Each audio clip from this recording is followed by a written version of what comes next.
can certainly do. Terminate. 30 hours a week minimum and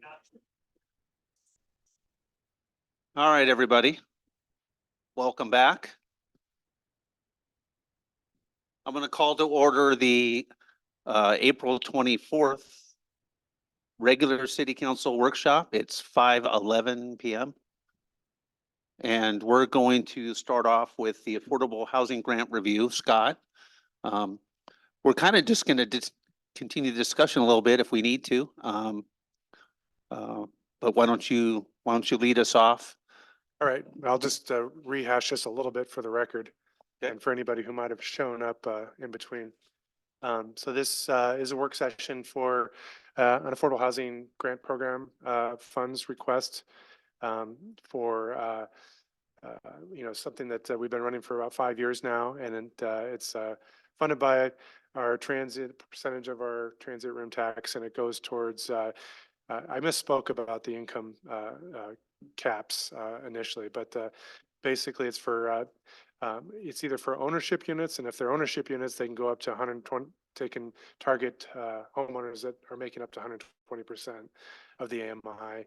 If they're rental units, it's a lower percentage. It's 100% of the AMI. That makes sense. So I think I misspoke the first time around, and that's probably why I got some funny looks from Councilor Ross.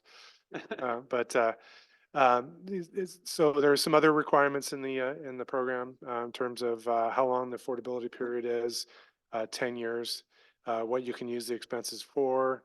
The council does not have to grant all the funds. I can elect to grant no funds or somewhere in between. So we put out, as we have done in the past, an RFP for proposals to take advantage of the grant funds.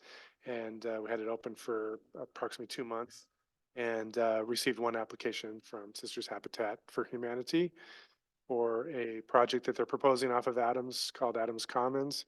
And it would be for 19 affordable units intermixed with 5 workforce units that you just heard as part of the Urban Renewal Authority. And those houses are intended to be targeted towards those making 80% or less of the area median income. So just wanted to lay the background for that. And if council chooses to award grant funds, we would again budget that in our upcoming budget session, and those funds would be available for the next fiscal year, within the next fiscal year. So just wanted to get that in the record. You guys have heard that already, so I will turn it either back over to the applicant if you guys have any additional remarks you want to make relative to this. Please come on up, and got to use the microphones so everybody can hear. Thank you. And I have one clarifying question. What is AMI right now? That is a good question.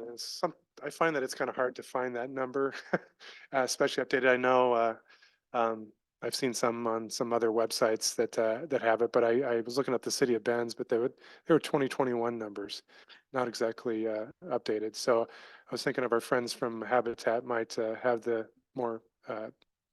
correct number for that. I do, but not with me. But it is it's published. You can, is this current though? Less June of 23. Less 3%. Okay, so there are a couple of factors that come into area median income. One is household size that plays into the equation, and then the geographic area. And so we're lumped into the number for Deschutes County. This is a number that's updated every June. Typically, the numbers will go up in terms of the area median income, not by a substantial amount, but it appears to be somewhere on an average of about 3%. As of June of 2023, which is the current AMI that's in force, Joe happened to have a chart that shows for a household of 4, 60% AMI would be 57,120. 80% AMI would be 78,150. 100% AMI would be 95,200. 120% AMI would be 114,250. And 150 AMI would be 142,800. And again, that'll vary on household Is size. that for family of four? That's for a family of four, a household of four. Does that assume a double income? Just a household. of That's four. household Yeah. income. Yeah. So that's everyone in the household who has income. Who sets the AMI? Just, It's published by HUD. okay, Yeah. thank you. These are Deschutes figures from, Yeah. for Deschutes County. HUD Deschutes County, publishes okay. them, But they are They do. tailored to each SESMA, so we get lumped into Deschutes Yeah. County. Thank you. And it's gonna change before you make decisions on who can be where and, you know, what, it's not static. The Right. new one will be published in, typically in June. Right. Okay. I'm gonna add that neither is it static and we'll, just with that number, it still needs to be plugged into, a conventional mortgage because we're gonna be using third-party mortgages with using the Oregon bond program with, so whatever the current interest rate is plugged in with what they're just like a conventional mortgage will spit out what we'll be able to sell the homes for. So that's going to vary as interest rates fluctuate up and down. Sure. To Is my- Oregon bond still 3% down? It's 6.15, I think, or It recently went up. It's, I want to say 6.3, 6 and change. I think it's 6.3 and change. Okay. And for clarity, there's no down payment that is required. None on affordable, yeah. Yeah, there's a process by where the purchaser gets a credit. Uh-huh. But to muddy the water a bit for you, the question was about, as I took it, was on pricing of the home. There, on the land trust homes, you have an appraised price, which is quote unquote the sales price. So for example, our homes in Village Meadows are about $500,000 as to what their appraised price is. That's the official sales price. However, the price to the homeowner, the affordable base price, which is the true sales price for the home, is based upon the maximum mortgage that somebody for that household size would qualify for. could pay at a 30% debt to income ratio. So you may have a $500,000 appraised price, reported sales price, but the actual price to the homeowner would be, and this is drawing from our Village Meadows development, 166, 170,000. That would be their actual price. And then their mortgage potentially would, depending on the household income, could be lower than that sales price. So That's what makes it Clear as mud. affordable. that's what makes it affordable. Okay, And hopefully that was, as Joe said, clear as mud. that's a good lesson. No, that was good. If somebody is qualified and receives a home and they are at, the top of the income limit, and within 5 years, they're above that, they still can keep the property for 99 years? Should they live that long? Yes, because somebody, yeah, So there's, somebody becomes disqualified. no, it's a threshold that you qualify for. And the concept, at least traditionally with Habitat, is we hope people will improve their standards. Yep. Now, we know that that home will come back into the affordability pool in the future when the home is sold or when the homeowner passes away. You know, any of those circumstances will bring it back into the affordable base price and will retain it in the affordability pool. As I mentioned earlier, on affordable homes, that's for perpetuity. So I have a question. And it's probably my naivete with all these things, but pardon me for coughing. So you're building these units, the duplexes and the cottages, and some of which, 6 of which, all things going well, will be for workforce. So there's really no difference in the construction of them, correct? Right. It's only who qualifies and whether or not they're getting a break on the price. Correct. Okay, thank you. Our desire, our goal is that visually there will be no difference between the homes. Okay, thank you. And if you go into one of the homes that are being built right now, you won't find a lot of corners being cut. They're well done, they're well built. You'll find heat pump, hot water heaters. You'll find a plug-in for an RV or a car. And so, well, car could never get an RV in the garage. But the point is that they're building them for people who live a life. Well, and yes, thank you for recognizing that. I believe you came to our open house. Yes. In Village Meadows, and Yep. so you had opportunity to see the quality of construction. Mhm. One of the things that we're very cognizant of is not only is it the affordability of the house itself, you know, via the mortgage, via the property taxes, the homeowner's insurance and all that, HOA dues, but energy plays a huge role, and that's why we build our affordable homes and will build our workforce homes to Earth Advantage Platinum standards. And yes, we incorporate heat pump water heaters. We incorporate the heat recovery systems in a house. It's a ventilation system whose acronym is ERV. Thank you. Yes, we do significant insulation. We do the things to try and keep it affordable for individuals from an energy standpoint. That's better than what I live in, I'll tell you. So, Now, heat pump water heaters are cheap to run. I own Keep one. it by. Pardon? I said they're not cheap to buy. Oh, they aren't. Oh, I know, but they sure are cheap to run.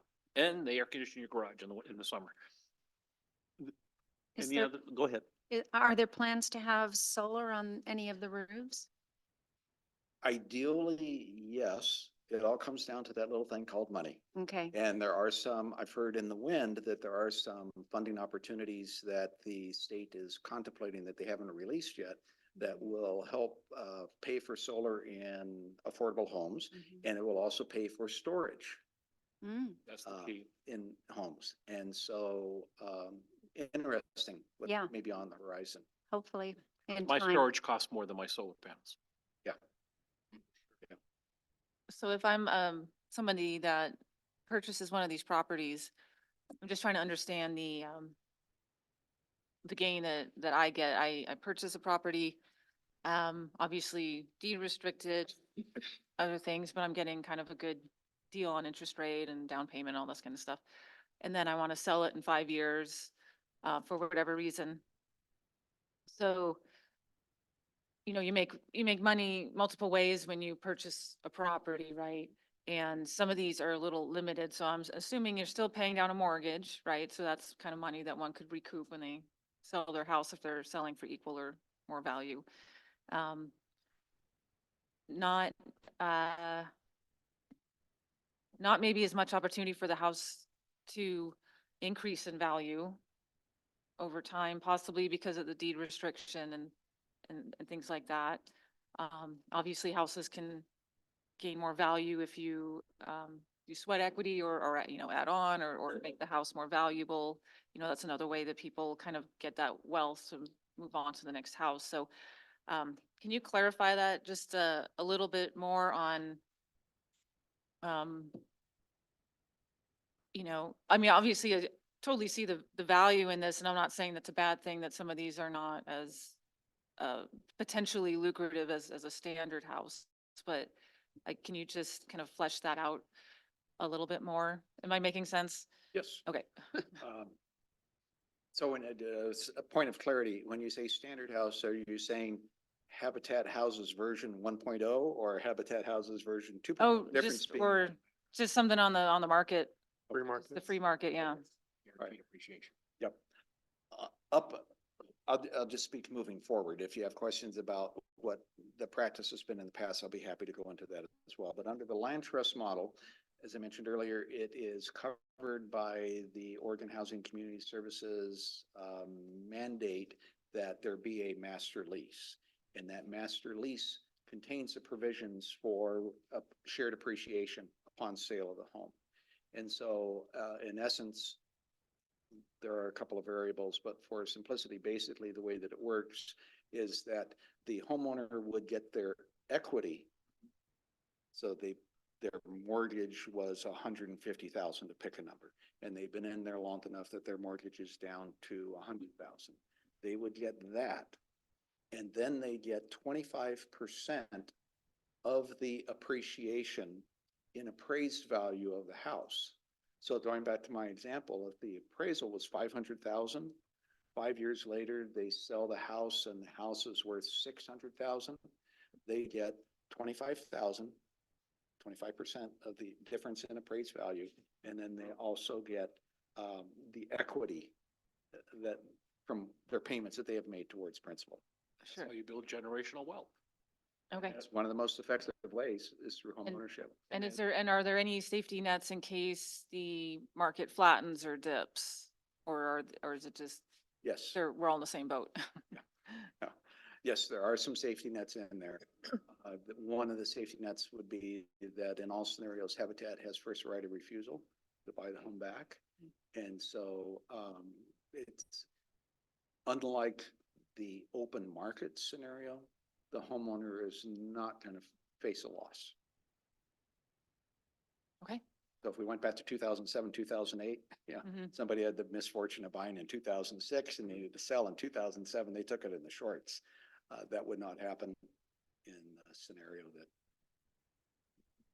is the methodology we're following moving forward. Okay. And I was just gonna add that the 25% appreciation then caps forthcoming home sales. So then, it's part of the permanent affordability, so the homeowner is capped at taking getting 25%. So subsequent homeowners, we already know what the price is gonna be. And if that makes any sort of sense. So that home doesn't come back into some sort of, doesn't come back into a market rate home or we're shooting a dartboard at what the value is going to be, because the value of the future transaction will be based on what the market value from the original sale price. But that next person would have to still meet the income restrictions Absolutely. and not spend more than 30% of their Yeah, income. So that artificially limits somewhat the amount that that house could be The sold. homes would only ostensibly appreciate with the area median income. So if it goes up 4% one year, that's the home value. So the So, first person As is clear not as going to mud. realize a huge windfall. Because it has to sell to somebody who meets the income requirements. Correct. Exactly. And, part of it is because OHCS and if the city of Sisters or the URA decide to invest, you want to maximize the return that you're getting for the dollars that are contributed to the project. Because if you can have a home that is going to remain affordable for perpetuity, you're getting pretty good value for the dollar of investment that you put in it. One last little I want to add is a lot of this is set up and designed and kind of modeled between Oregon Health or OHCS and Proud Ground out of Portland. And the original intent was somebody to come in, purchase affordable home, live there for 10 years and be able to walk away with at least $100,000 in equity to roll into their next home. And so through this model, in most events, that'll happen. That's exactly, and the homeowner is going to know exactly how much they're going to potentially receive 10 years from now, if working backwards through the formula. okay, quick. I think you wanted to say something because when he first asked, you were nodding your head. Was there something that you wanted to add? Okay, all right. All right. Any other questions? Maybe one last question is for the applicant would be the timing on this project. In the sense of, you're revising your site plans, land use, property acquisition, and kind of, if you do receive the funding and the grants, and when would you be constructing? What's your goal here? We hired a professional crystal ball, and I believe that Kevin indicated that it would be October at the earliest that the project would really be getting underway with construction starting March, April. Yeah, our aggressive goal, this is tight. This would require funding to fall into place. Would be to try to plat begin infrastructure in the spring, right when the weather clears enough to do so and get the plat process rolling, since that takes a few months. So that construction of homes could begin and we could get as many of them weathered in as possible before 2025's winter. It's a pretty tight timeline, needs to flow pretty well. It's similar to what we've done on other projects. This just has the wrinkle of pulling together all these different funding pieces. So the alternative would be everything would kick 6 to 9 months later, just to work around the 2 different winters of getting infrastructure and getting houses built. So let's review the city's funding source and talk about this, our affordable housing fund that we have now. And how much do we have available? So there's 162,000, and I think the 182 also request from the applicant comes from the fact that last year, I think the budget committee of city council set aside an additional 20,000 into the housing reserve. Correct me if I'm wrong there. Is that, yeah. So the council has the discretion to pull from that reserve account as well. I think the intent was to set it up for additional affordable housing. And then, like the earlier question tonight, we replenish that affordable housing fund at about a pace of 30,000 per year from the TLT. Okay. Do we want to do a straw poll on this one, Gary? Sure. I mean, why don't you lead us off? Well, I think the proposal, especially the affordable housing side of this is a no-brainer. It's probably an easier nut to crack than the other piece. We all kind of discussed about that, which is the part I'm more interested in, to be honest with you. I don't mean to sound cold about the other side, but I mean, we need to start moving in directions of both of them. So, and as far as the additional 20,000, that's something we'd have to discuss as a group. But personally, that's why we set the money aside. And kind of like Jennifer, it's like to have some money in the bank, but at the same point in time, money in the bank doesn't do anything to solve the problems we're trying to solve in the community. So, Well, and I'd like to add to that. I agree with you on what you said, but we can always decide to start pulling more money each year as needed. I was gonna say that. To be a little more aggressive in getting a balance back to this fund. Does anybody have concerns about taking it down to zero? This is a little different than the URA money. This is, it's, basically general fund stuff. They may have concerns about, I mean, it's kind of been waiting for something like this, and now the project's here before us. Does anybody have any concerns about, basically using it all now, or should we just worry about that around budget time? Well, my question would be, is there anything else that's thinking to have that money right now anyway? No, Well, no, we're looking at one Right. applicant, right? right. It's 3 people, and we Right. get it, but it's one Yeah, applicant, right? just the one wrinkle in this is that prior to getting the ARPA funds, the 500,000 for the bit larger affordable housing project, I think that there was a pause on the affordable housing grant program because we're waiting to see how that was gonna kind of shape out. And so that, I think there was like 100,000 or whatever that balance was at the time, sort of initially earmarked for that project. And then once the 500,000 came in, so there is kind of that question to make sure that project smoothly goes through and we execute that agreement for the ARPA funds. There's no formal commitment of those funds to Northwest Housing Alternatives, but there was sort of an acknowledgement that we were going to hold aside that until the 500,000 was inked and that project was moving ahead. But like I said, that wasn't a formal agreement, and that project is at this point, they have an application in it for a petition. They've received the state, so very likely that that's proceeding, but just wanted to mention that. So Thanks does for- that get in the way of what we're talking about here? No, not necessarily. It's just sort of a timing question of like when, like, again, the purpose of these workshops is to kind of anticipate how we're going to budget. And if we're going to hold those in reserve, actually allocate that as an expenditure, which we would do, is just sort of the timing on when the actual final decision or the grant agreement would come in front of the council, sort of time it with the release of the other funds for that other project. so if I read between the lines very deep, What you're saying is that if all of a sudden, for some reason, they couldn't meet the requirements of the ARPA money and the ARPA money went away, we've kind of said we'll make it up.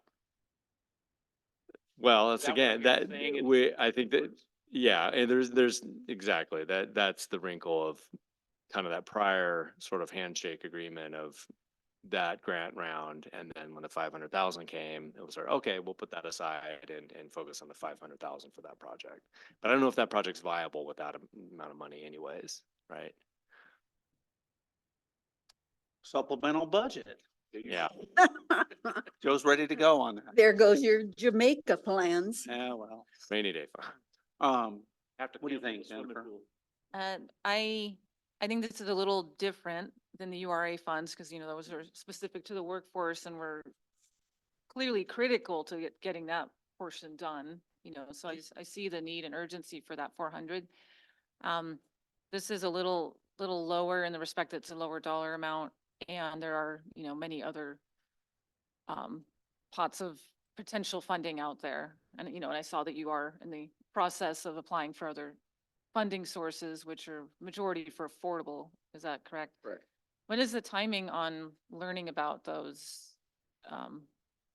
We should hear, projections are we'll hear by June, decision.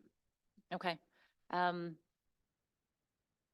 Right, you know, I'm going around in circles a little bit because, you know, in the grand scheme of things, 182, or, you know, maybe even less if we decide to do less, is it's not a drop in the bucket on that side of the project, but it's, you know, it's not as significant as the 400 is to the affordable. And when you're looking at, you know, over 3 to 4 million and, you know, other sources of income, Would You it know, be so would it I'm- be helpful to think of it just as one project? No, okay. I don't know. No.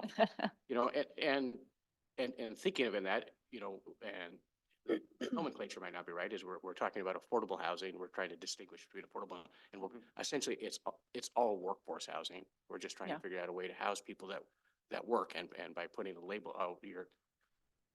So Mhm. the 182 is also going into the overall project. Sure. Yeah, I think you know, I circle back and also like we put this out for bid and, you know, Yep. you were the only applicant. You know, with a very strong project. So those are just the things that I'm chewing in my head. I think, you know, I'm relatively comfortable with it. I think if I was gonna I'd like nitpick a little bit, it might be on this pool of money. Yeah, well, I'd like to look at it in another way. We've done some affordable housing in the past.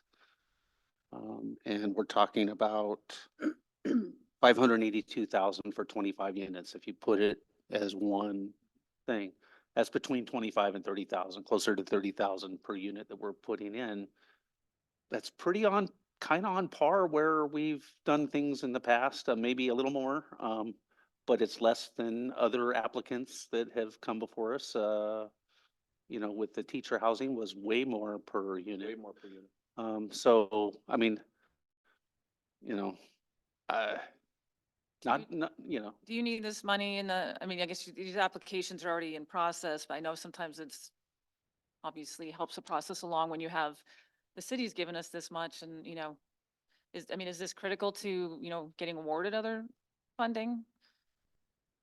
Everyone is interested in the leveraging that is occurring. That's part of every application, virtually every application for a grant. So. We certainly would have flexibility on the actual receiving of the dollars.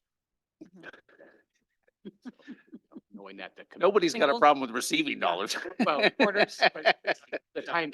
I got you. The timing, so if we, you know, have the. We can wait until tomorrow. We can. Yeah. Yeah. Okay. Well, I think Okay. that brain-wise, where I am is at least the amount that we have in the bank right now. That's what we asked for a proposal for. Right. And I think that we just have to have a discussion about the additional funds beyond that. Yeah, I And mean, I don't see it as a big issue. Yeah. Sorry. there might be some negotiating here and there or something, but yeah. After we see the budget too, we'll, Yeah, I that's- don't anticipate any big surprises, but Yeah. we may have. I mean, Oh, again, Joe's giving me there might be a surprise or two. Okay, maybe. Happy yeah. surprises, right? we partnered with people in the past, And you guys are, you know, we partnered with you guys in the past. This is, what you've brought before us is good. And what your mission is good. And we're proud to partner with people that are doing good things. That's pretty much it. You know, we might, you know, the final dollar thing might be just a little, you know, but for the most part, I think everybody's on board. So This is better. yeah, I hear you. I mean, you know, can we write you a check for a couple $1,000,000?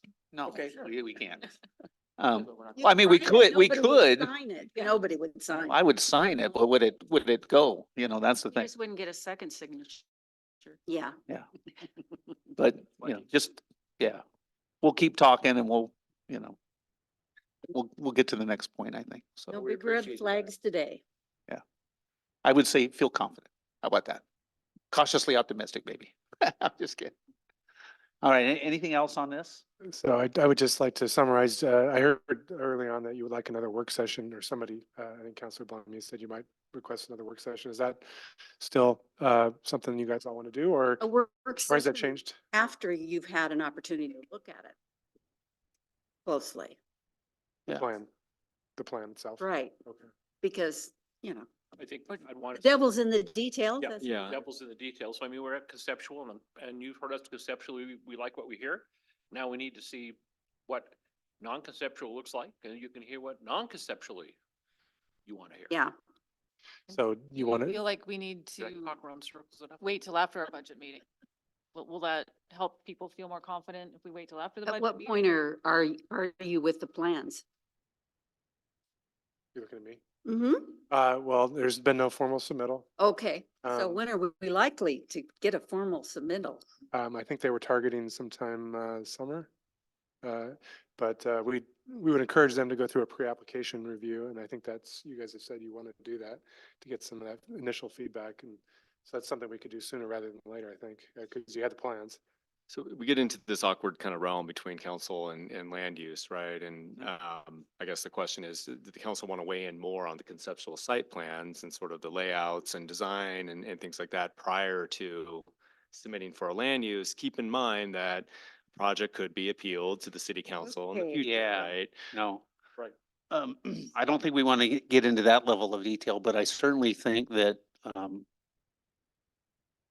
the timing's important for you guys. And so I think that there's ways that we can say, yeah, we agree to these dollar amounts and then try and figure out how the timing works and not mess with the land use part of it, and not have it all, certainly not absolutely tied together, but I think, because I think we can be somewhat flexible, but we don't want to be releasing large amounts of money before it goes through most of that process. Yeah, I mean, Did what Scott was I- probably leading to is that we would have like bring it back to council, the actual grant agreement and Sure. have a workshop on that. Like, here's when the funds are proposed to be released upon this milestone. There you go. These That's what I'm caveats if something doesn't happen. Okay, And then that's the where I was land use getting to part- about all the. Yeah, and in terms of the budgeting, we can always just make the assumption of having those funds, you know, as an expenditure in the budget, and the council can just decide through the actual agreement whether they're gonna give the full Right. amount or not, you know, we can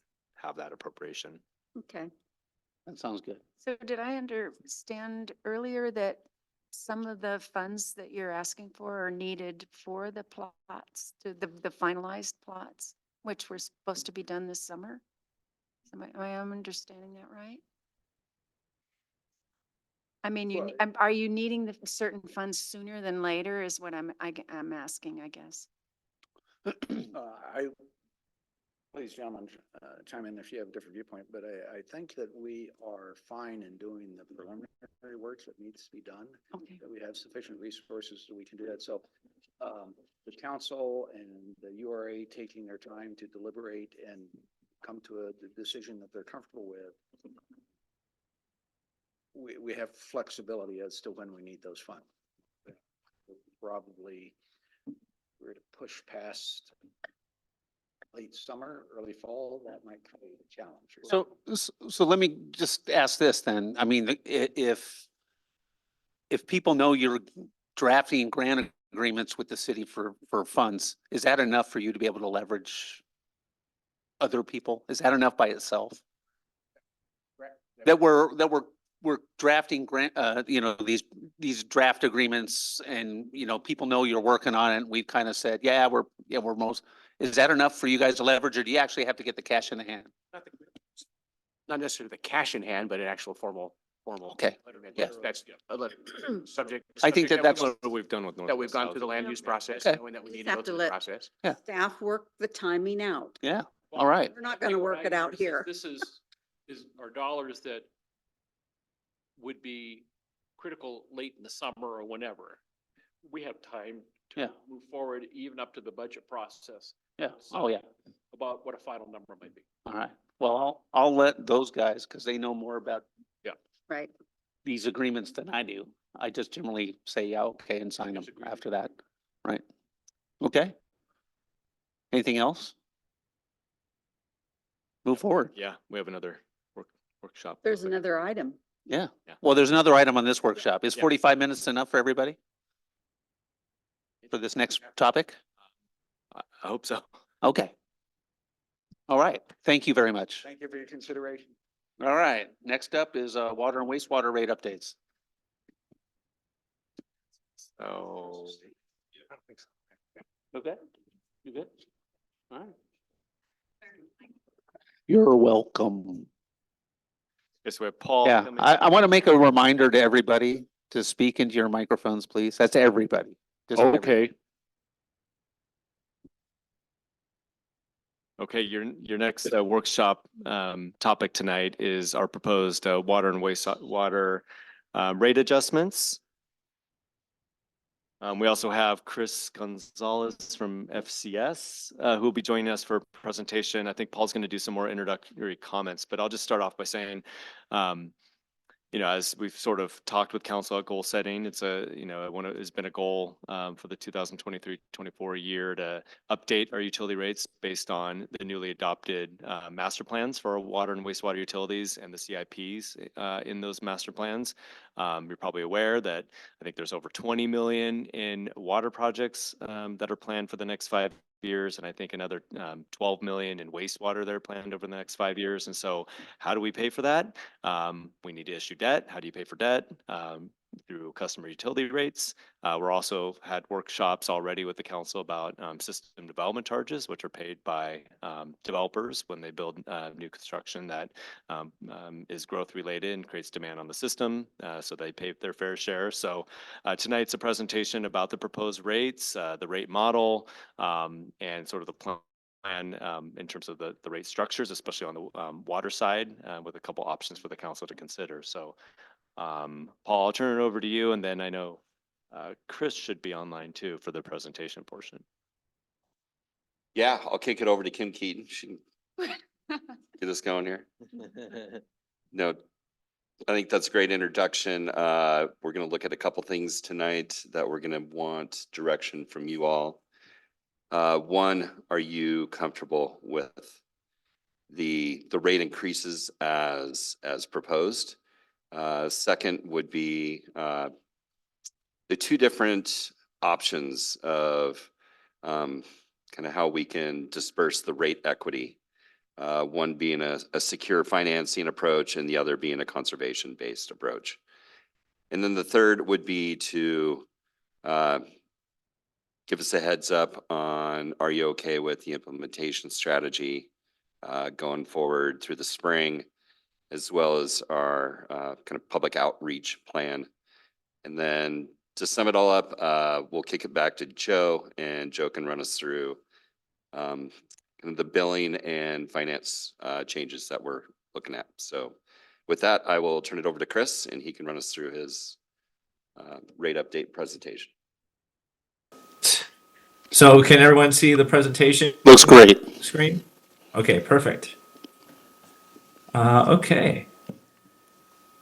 So just to provide a brief agenda, we'll kind of go over the study objectives and process for the water and sewer rate update, cover some of the key policies and assumptions, discuss the findings, and then cover a couple of rate structure alternatives, and then sum everything up at the end. Feel free to stop me if you have any questions along the way, just because I I find the discussion is more topical that way. No problem. All right.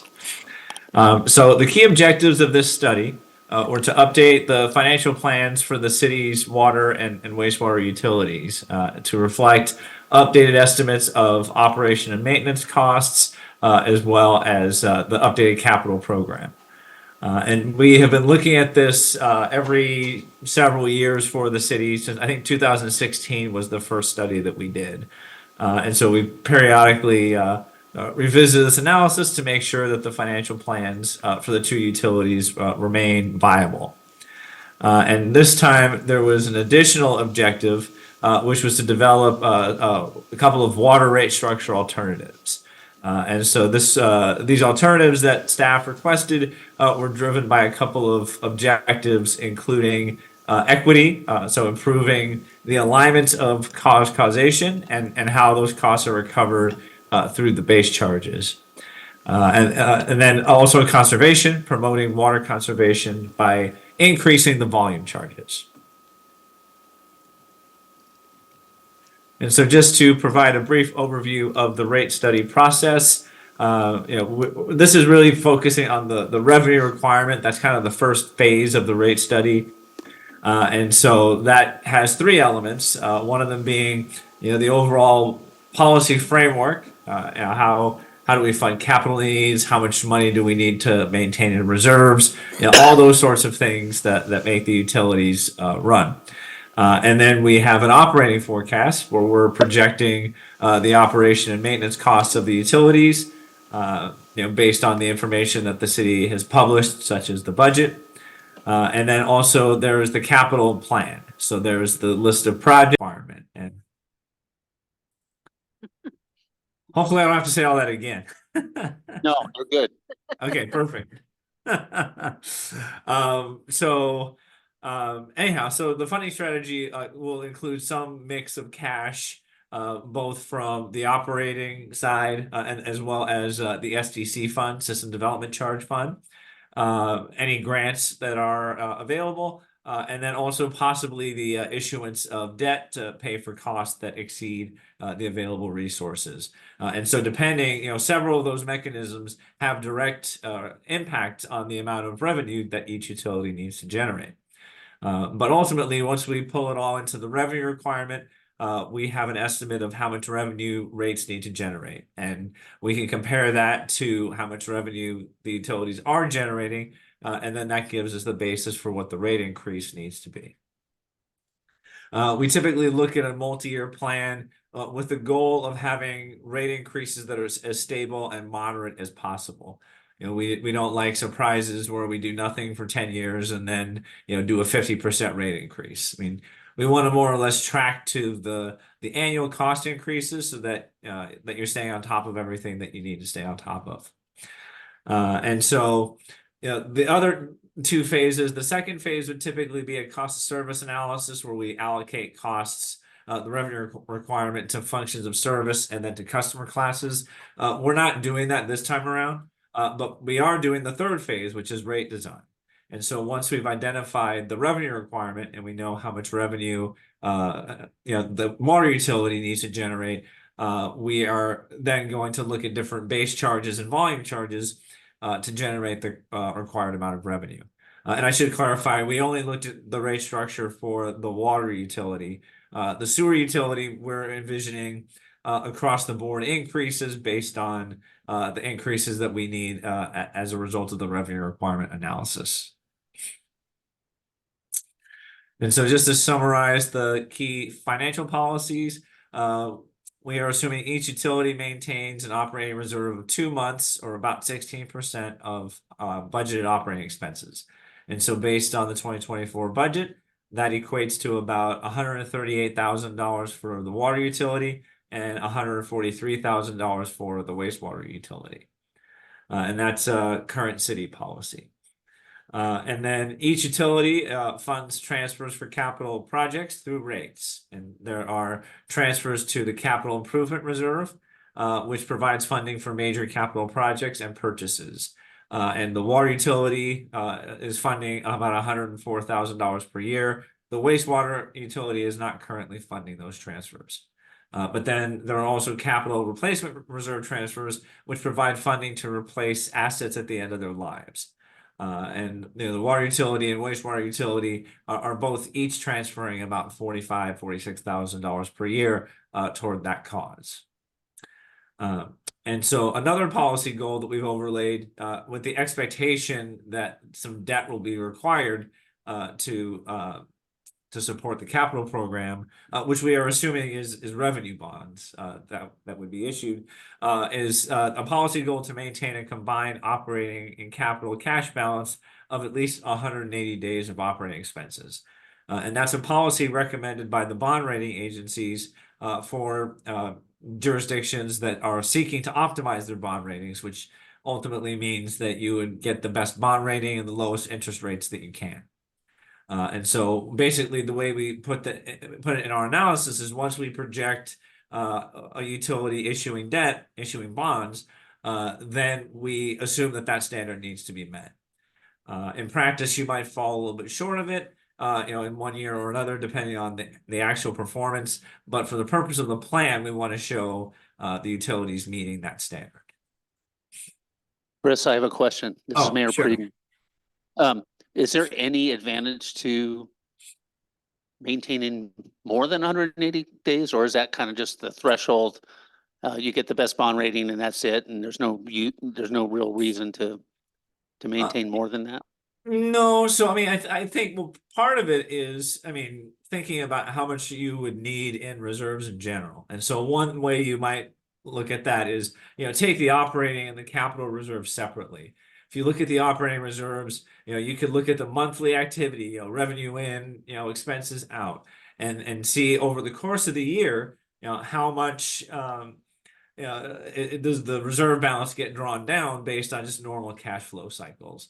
And so that could give you an estimate of how much you would need. And that, I think, is more or less what the 2 months benchmark is intending to capture.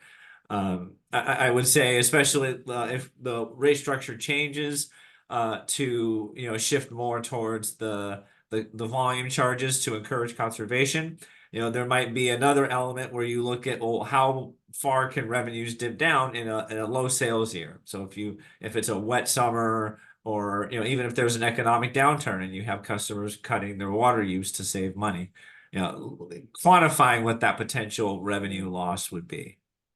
And making sure that you have some protection against it. For the capital side, there are different purposes. One would be, you have enough to cover an expensive asset, the largest asset that you'd have to replace at any given time.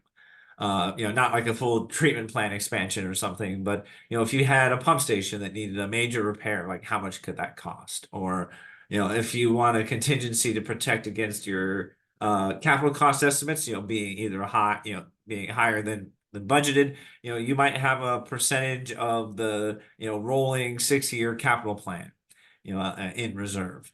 But I guess to address the original question, there's not necessarily, the only disadvantage of having high reserves is that generally speaking, there's a rate impact to doing that. And so there's a balance. If you have really conservative cost estimates, conservatively high and really conservatively low revenue estimates and high reserves, everything sort of compounds on the rates. And then the rates are arguably higher than they need to be. At the same time, if you do it the other way, then there's a chance that you're going to set yourself up to under collect, and then that creates its own set of stresses. And so we really want to try to plan for normal year operations as much as we can, giving some thought to, how in a reasonably bad year, how bad could things get, and then, maintaining enough of a reserve to protect against that. So yeah, just a balancing. Did that Okay. answer the question? Yeah, definitely. I think it's key to remember that we have that capital replacement reserve. Yeah. That's huge. If we do have a catastrophic failure, that's what's going to pay for it. Thank you. Yeah. All right, so the key assumptions, our inflation is a key assumption because we're largely using the city's planning documents to come up with our forecast. And so we are assuming most operating costs to go up with general inflation. We're assuming 4% per year. And that's based on a longer term average of the consumer price index inflation, but with a little bit of a conservative bump, just recognizing that inflation has been higher in recent years. But this is another example of what I just said on the other slide. We could assume 5, 6, 7% annual inflation, but then that's going to have different consequences for the rates. And so we're trying to be reasonable in balancing conservatism with reality. And so we're assuming 4% annual cost inflation for most costs, benefits going up higher at a higher rate, 9.2% per year. Credit card fees at about 5% per year based on the contracts with the banks. And then construction costs going up at 5% per year. So construction costs have historically increased at a faster rate than general inflation, and we've tried to capture that here. Annual growth, we're assuming about 2.5% per year, which equates to about 72 single-family homes. And that may be some mix of single-family, multifamily, commercial, but breaking it down in terms of equivalent single-family homes, it's about 72 per year. We validated these assumptions with city staff, and while I can assure you that they'll be wrong, we tried to be in a reasonable range, and staff confirmed that our estimates seem reasonable. The operating forecast, as I said, it was generally projected based on the 2024 budget. For rate revenue, we looked at the actuals that were available to us, and we adjusted for growth and rate increases. And so that was a little bit different. We like to make sure that we have as realistic of an estimate of rate revenue as we can.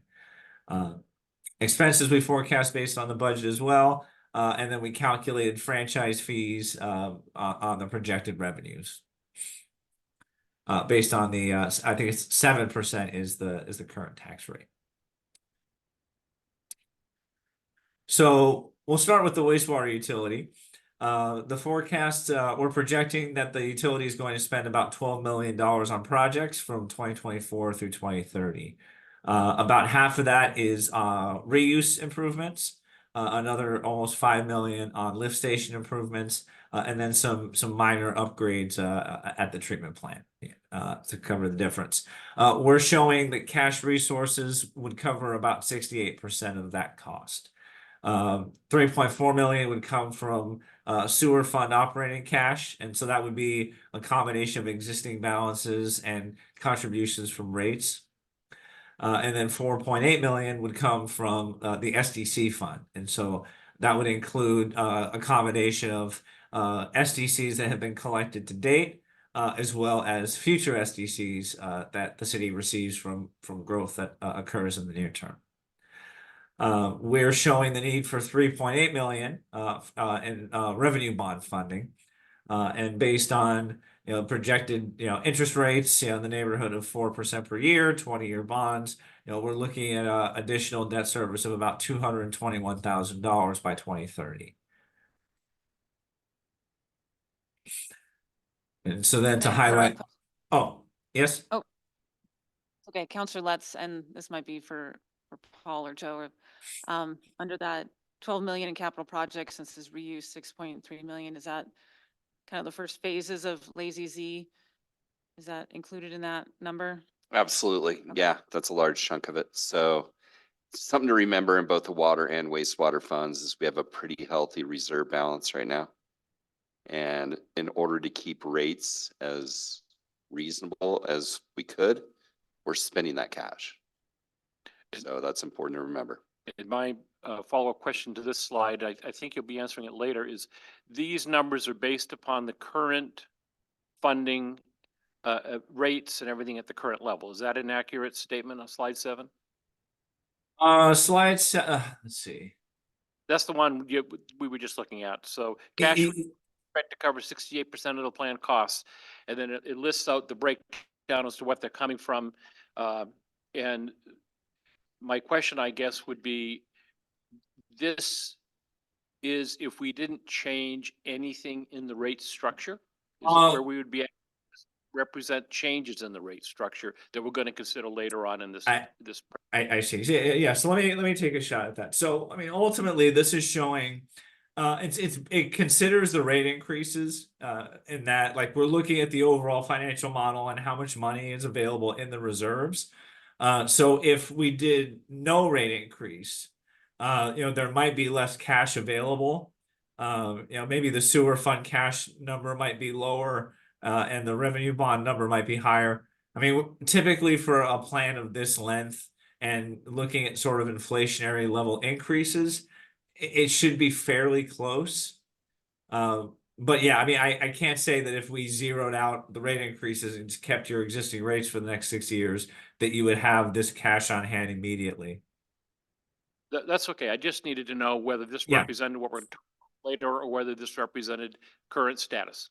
It contemplates the SDC proposed rates increases as well. Okay. And thank you. yeah, that as well.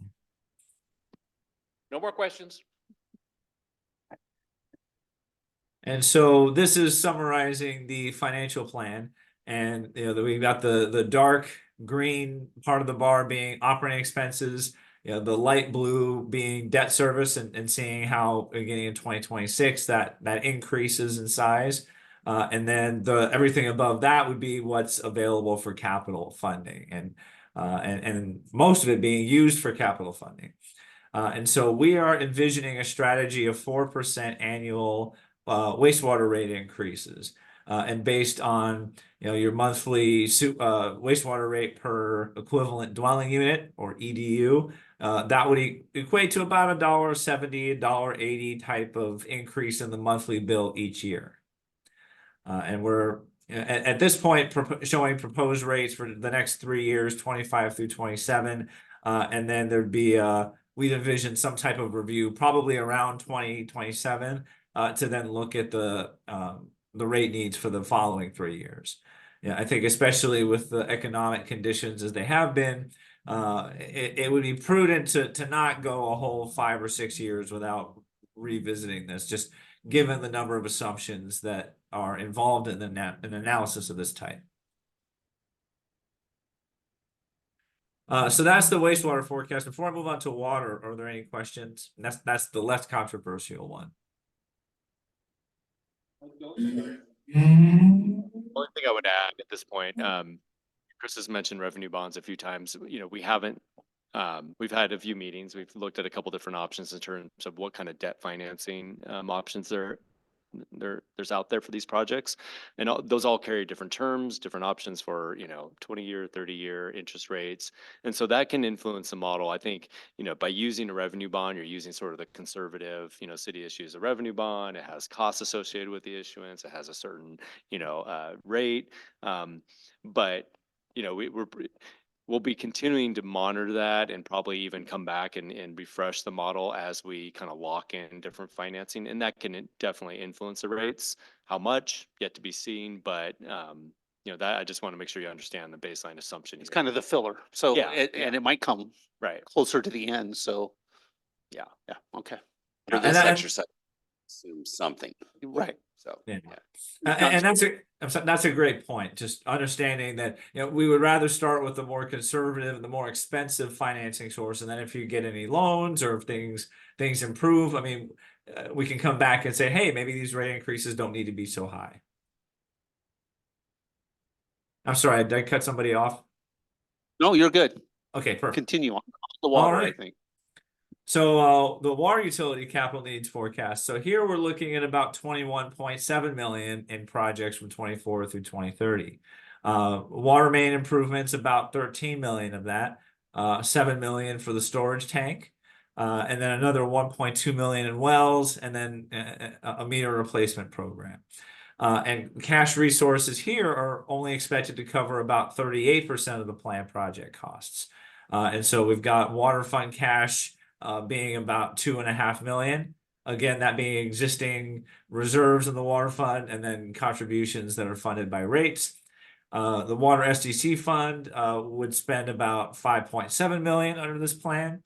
And I was actually had met with Joe and Paul yesterday to discuss kind of what that looks like.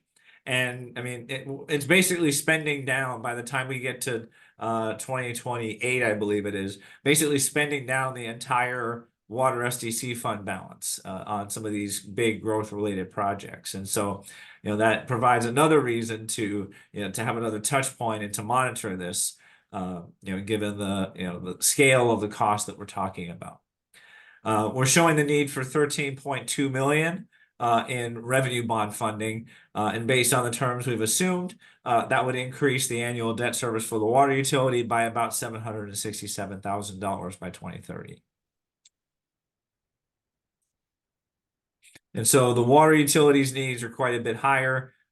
Currently, there's no debt service, and so we've got operating expenses, and then everything above that is going to capital. But beginning in 26, there's that chunk right there, and it continues to get bigger. I think we have another issue projected for about 2029, and I think ultimately the city would work with its financial advisor to maybe structure the debt and make sure that you're not going to the market more times than you need to, but for the purposes of projecting the debt service, there's a little bit of a jump in 2029.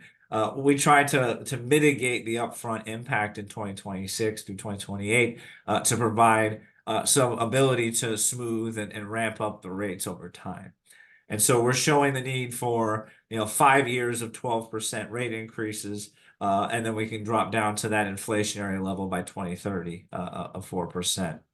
This is about as smooth as it could be. Ideally, we would have smoothed it over the entire planning period, but the need to maintain the reserves at the level that I mentioned before and cover all the costs, it sort of creates a bit of a choke point around 2028, 2029, and that's ultimately what we have to set rates to meet.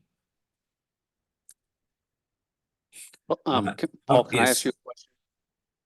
I want to ask Paul a question, Chris, if you don't mind. Sure. Highlight a need to maybe lobby the state or the legislature a little bit for some of these infrastructure projects, or is that something we just assume all the time that we're always kind of looking for help? Well, what we learned in our one-stop meeting is we have a really high AMI and we're not broken. Right.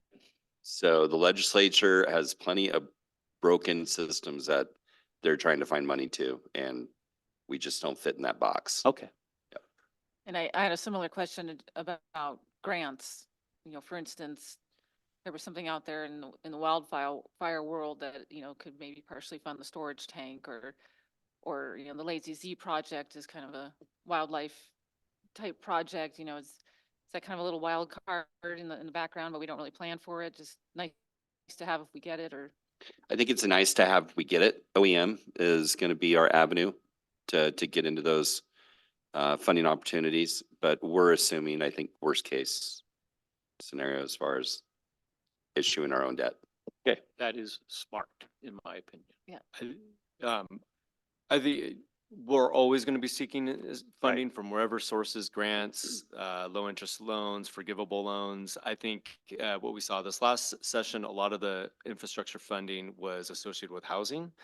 The city's, going through the UGB expansion process. Timing on this might be interesting, but if we have design and engineering ready to go, we would have shovel-ready projects that are growth related, especially if we can pinpoint those actual growth related projects in these utilities. So there might be an angle there if that's kind of the continuing theme with any sort of direct funding. Just nothing to count on now, obviously. Yeah, we were a little early in this cycle, but we'll continue to watch that. Yeah, and that's just the same thing I do at COCO all the time. I'm always looking for a good opportunity to talk to a legislator about peeling away $1 million or a few here and there, right? Well, and I think spending down the STCs on this particular fund makes a lot of sense. That's what they're there for. And should we realize what we hope to realize with the UGB expansion and those sorts of things, there'll be opportunity not long after that to begin to replenish that fund. And a lot of this work that we're doing is going to enable that to happen. All right, thanks. Go ahead, Chris, sorry. All right, no problem at all. So here is what your water rate structure looks like. The current structure, on the left-hand column. And then, with the proposed increase is 12% per year through 2029, and then that 4% in 2030. And we see that there's a base charge that goes up. It's classified, 5/8 and 3/4 inch meters, and then there's kind of a gradual increase as the meter size goes up. And then there's the volume charge of currently $1 per 100 cubic feet or per CCF. The water utility costs are mostly fixed, driven in part by capacity needs. Ultimately, you have to be able to deliver, so many millions of gallons of water a day to meet your peak demands, and you have to size your system to do that. Water meter size defines potential capacity needs for each connection. And so the table there shows, based on the standard 3/4 by 3/4 inch meter that the city has, that meter can obtain a maximum continuous flow of about 30 gallons per minute. And then you can see there, as the meter size goes up, it's not a linear progression, in terms of, how much more capacity you need to serve these larger meters. By the time you get, even looking at a 3 versus an 8-inch meter, a 3-inch meter is about 320 gallons per minute, which equates to just over, 10, almost 11 single family equivalents. And then by the time you get to an 8-inch meter, it's 1,600 gallons per minute, or 53 equivalent units. So definitely wanting to revisit that base rate structure and recognize the sizing of, not all costs increase with meter size, but some do, and wanting to make sure that we're accurately capturing that.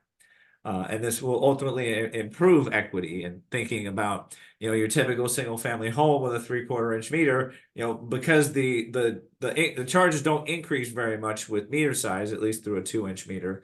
That rate for the 3/4 inch meter has to be higher.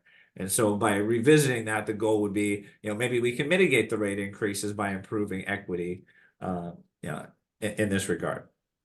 And so we developed 2 rate structure alternatives. The first one we dubbed secure financing. And so this structure it recalibrates the base charge structure, as I mentioned on the previous slide. We looked at the costs of the utility and assigned them between costs that are related to providing capacity in the system and those that are sort of more overhead costs that should be evenly spread across all the customers. And so we've got our account charge to recover those administrative and overhead costs. We've got the ERU charge to recover the costs that scale with capacity needs. And then another thing that we are recommending that the city correct is right now, multifamily accounts, they pay a charge based on the size of the meter for every dwelling unit. And so the common practice for charging multifamily is you either charge them based on the size of the meter for each meter, or you charge based on the number of dwelling units as if they were, an equivalent single family home or some fraction of that. But you don't do both. And so, based on our discussions with staff, we're recommending that you charge, multifamily accounts the 3/4 inch base charge for each dwelling unit. And so this rate structure alternative targets 37% of cost recovery through volume charges, which is effectively what the existing rate structure is doing. Right now it's 37% through volume charges, and then the remaining 63% through the base charges. So that's alternative A. Alternative B, what we're calling enhanced conservation. And it reflects the recalibration of the base charge structure, just like I mentioned above, as well as the correction to the multifamily base charge. But the key difference is, instead of keeping cost recovery at 37% through volume charges, it targets 50%, and it phases that over the rate study planning period. And so what that means is that volume charge would increase by a higher amount each year, and then the base rates would increase by a lesser amount. And so just to kind of walk through the process of recalibrating the rate structure, as I mentioned before, we're looking at the base charge being split into an account charge and an ERU charge. And so based on our allocation of the costs, kind of going through all the line item detail, it was pretty even, those admin costs and costs that should be shared with by everybody equally, versus the ones that scale up with capacity being the direct operating costs and then the rate funded capital costs. And so, what it worked out to was an account charge of $12.17 per month and an ERU charge of $10.12 per ERU. And then the volume charge, if we were to do that 12% increase, we get from $1 to $1.12 per CCF. And I should say that this is all based on alternative A, where we're keeping the same distribution between the base charges and the volume charges. And so here, just to show you kind of what that looks like, the base charges, we put it together. We've got the account charge of $12.17 per meter. That applies to everybody regardless of meter size. And then you see the ERU charge, or the meter equivalent charge. That increases with meter size based on those flow factors that I showed you a couple of slides ago. And then you add them together to get the base charge. And then to compare that to, the current, if you just did a 12% increase over the existing rate structure, you'd have the rates on the right. And you can see, very much, ultimately, the increase, if you did this alternate rate structure, you'd go from to 22.29, which would be, slightly higher. But then you look to the larger meter sizes, and an 8-inch meter would pay $551 per month, as opposed to $65. Now, you don't actually have any 8-inch meters. I think 3-inch is the largest size that you have. But even then, going from $65.74 to $120. So it's a much larger increase to, based on the scaling of this meter equivalent charge. And Question. so, oh, yes. So for the average homeowner, we're looking at that top line 3/4 inch. Yes. Okay, and then when it gets to the 3-inch, what is that in the industrial park or? A brewery, for instance. Okay, Multifamily, Multifamily. yeah. okay, thank you. Go ahead, Chris. Thank you. And so this is just showing kind of what the updated scenario looks like for alternative A. If we did the recalibrated base rate structure, the volume charge increases, 12% per year through 2029, and then that 4% increase in 2830. You can see how the charges scale up by meter size under the structure, and then the wastewater rates. This is just 4% per year, as I mentioned earlier, and we keep the percent of revenue from volume charges at 37%. For the water utility.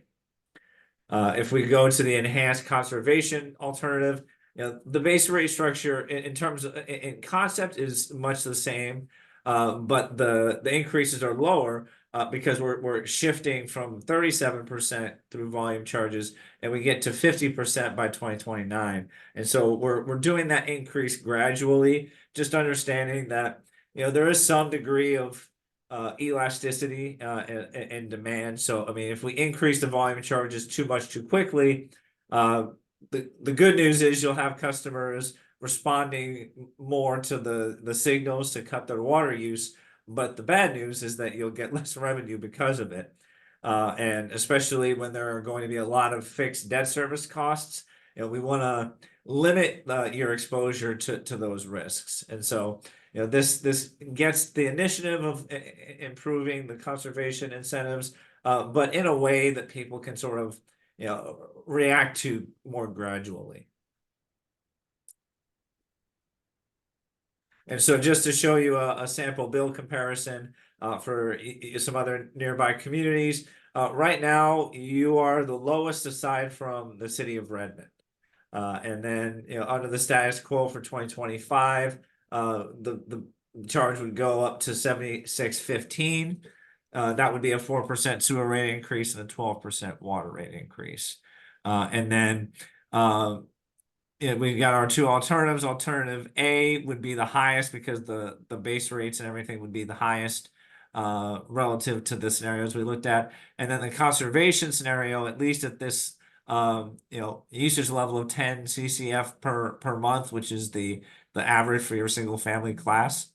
The conservation alternative would result in a slightly lower bill than that if we keep the same distribution between fixed and volume charges as we did in alternative A. I will say that part of the reason why alternative A and B are higher than the 2025 status quo is because there is a correction of the multifamily base rate issue that isn't in the 2025 status quo. And so if the city recovers less for multifamily because of that correction, then the other customers have to make up the difference. So that's why that's a little bit higher. But even with that increase, you're still notably below the next highest jurisdiction or the next lowest jurisdiction, which would be Lapine. And then you see Lapine and then Benton and Madras are quite a bit higher. So you should still remain within the range of your neighbors, even with these. But I think just to go back to the question about some of the grant funding and low cost loans, I mean, it's reasons like this where you look at some of the more distressed communities, they're going to be prioritized for those lower cost assistance programs. So just I just find it, go ahead. I think it's stunning. You're a mathematical genius because you managed to make all these rates come out within 60 cents of each other over the duration. And I think that's quite clever. So it makes it harder, not easier. But anyway, it is interesting when I was looking at it to see that we're literally looking at a spread of 60 cents on all the proposals. So. Yeah, and this is the first step. So I mean, obviously, as the rate increases continue, there'll be more, but they should move together, relative to one another. And so you'll see the bigger difference in the for the higher users. So if you have somebody that's using a lot more than 10 CCF, that conservation structure will push them higher. But that's ultimately the goal of that alternative. But at the very least, this is what a typical customer would see. I have a question for Paul.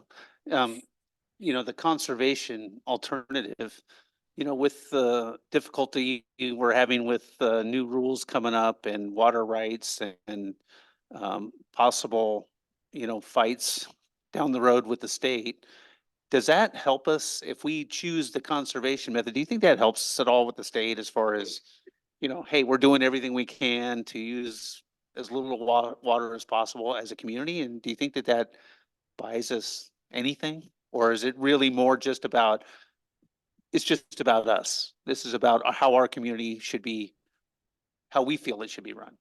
Well, when you go back to our water management and conservation plan, the goals in that plan that Adam and Owen put together for us, one of them is to come up with a conservation-based approach for our rate structure. Right. So I believe it does. Yeah. It checks that box. Okay, Yep. cool. And I think it is a good message to regulators about we're just conserving as much as we can. The city went to every other day watering for our parks last year, 2 years ago. 2 years ago.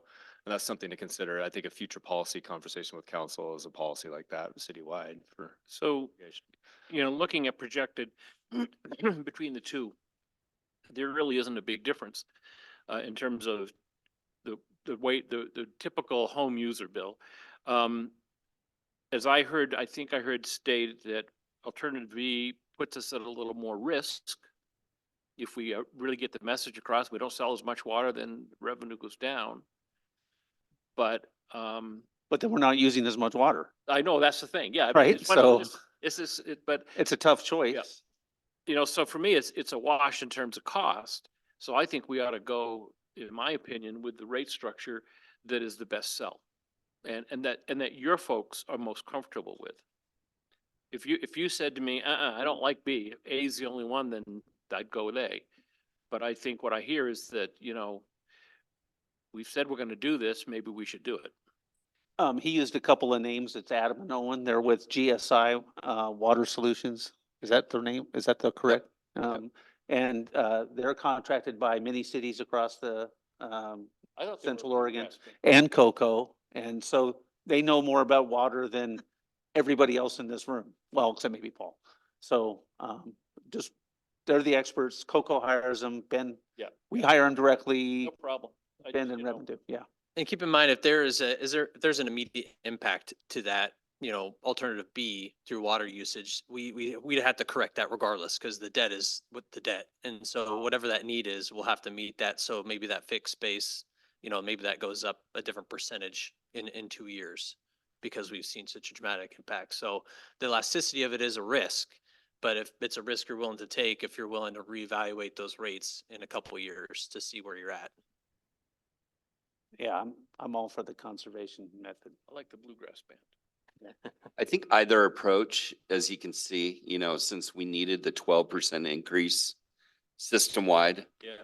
what we're doing here is creating better equity amongst our users. So, your typical residential Stays kind of the same. pays about 8%, Yeah. less than the 12%. Your multi-family is going down. They see basically no increase. And then your larger users are going to be paying their fair share. And is there a sense that that will hurt us in the business park? I'm curious. It's a curiosity question more than it is a political question. I think with the conservation-based approach, they have control of their own destiny. And that's going to be our outreach to them when they come to us and say, what's going on? How is this going to work for me? Is you can control your water bill. Don't rinse the mash tun 3 times, only do it 2. You can get rid of your grass. I mean, that's kind of the Yeah. first place to start, right? And you can be Don't more let the water efficient. just It run. it also doesn't, as you Right. can tell from the comparison, it's not putting us at a competitive disadvantage, No, right? I And agree over with that. time, those rates will continue to go Yeah, up, I agree but with that. yeah, Yeah. yeah. The other thing that, we're thinking about too with the conservation is how much has already been sort of squeezed out of the system, especially on the residential side. Most new construction is high efficient, not a lot of yard, things like that. It's probably the bigger customers that have a lot of open space, a lot of irrigation. Might be more incentivized to conserve, but we don't have a lot of those customers actually. So I think the risk of actually seeing a whole lot of conservation and therefore not meeting our revenue requirements is probably, Yeah, I'm not overly It's a concerned. curiosity question. I didn't know if you guys were nervous about that, or that was really the question. So, but I like the message. Yeah.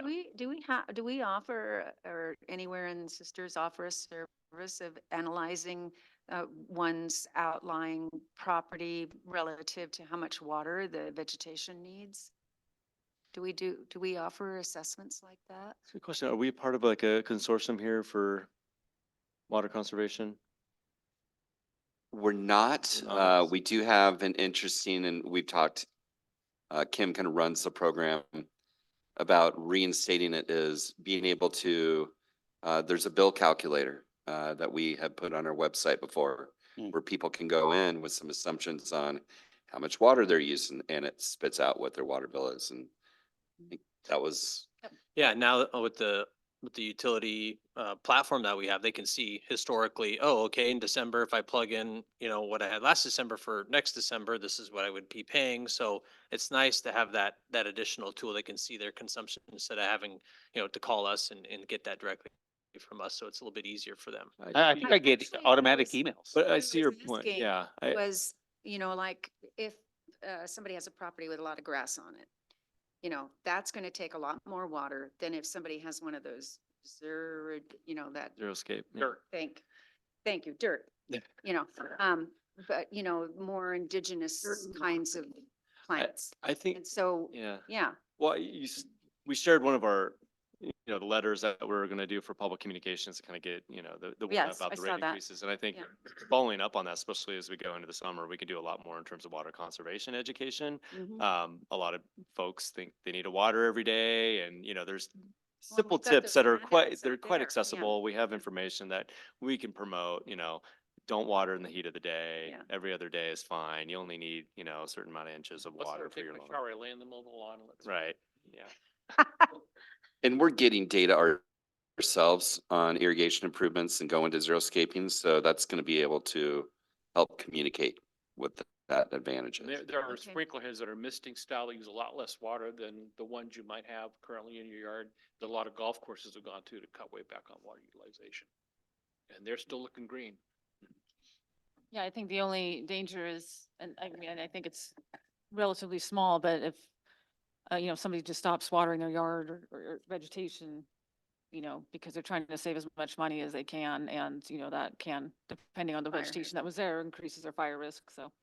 I think it's a pretty small risk, but, in comparison to the gains that we get from this, but I think that's something to be cognizant of making sure that messaging on both of those fronts are, addressed. Mhm. All right, what else? Yeah, when- Chris, are you at the end? Yeah, this is just the final recap slide. All right, well, wow, good. I- Go ahead. Oh, no, go ahead. Go ahead, Chris. Okay, yeah, so just to recap everything, we're recommending wastewater rate increases of 4% per year. And then the water rate increases 12% per year. And then ultimately one of the alternatives. I mean, for me, I don't know that I necessarily have a recommendation of alternative A versus B.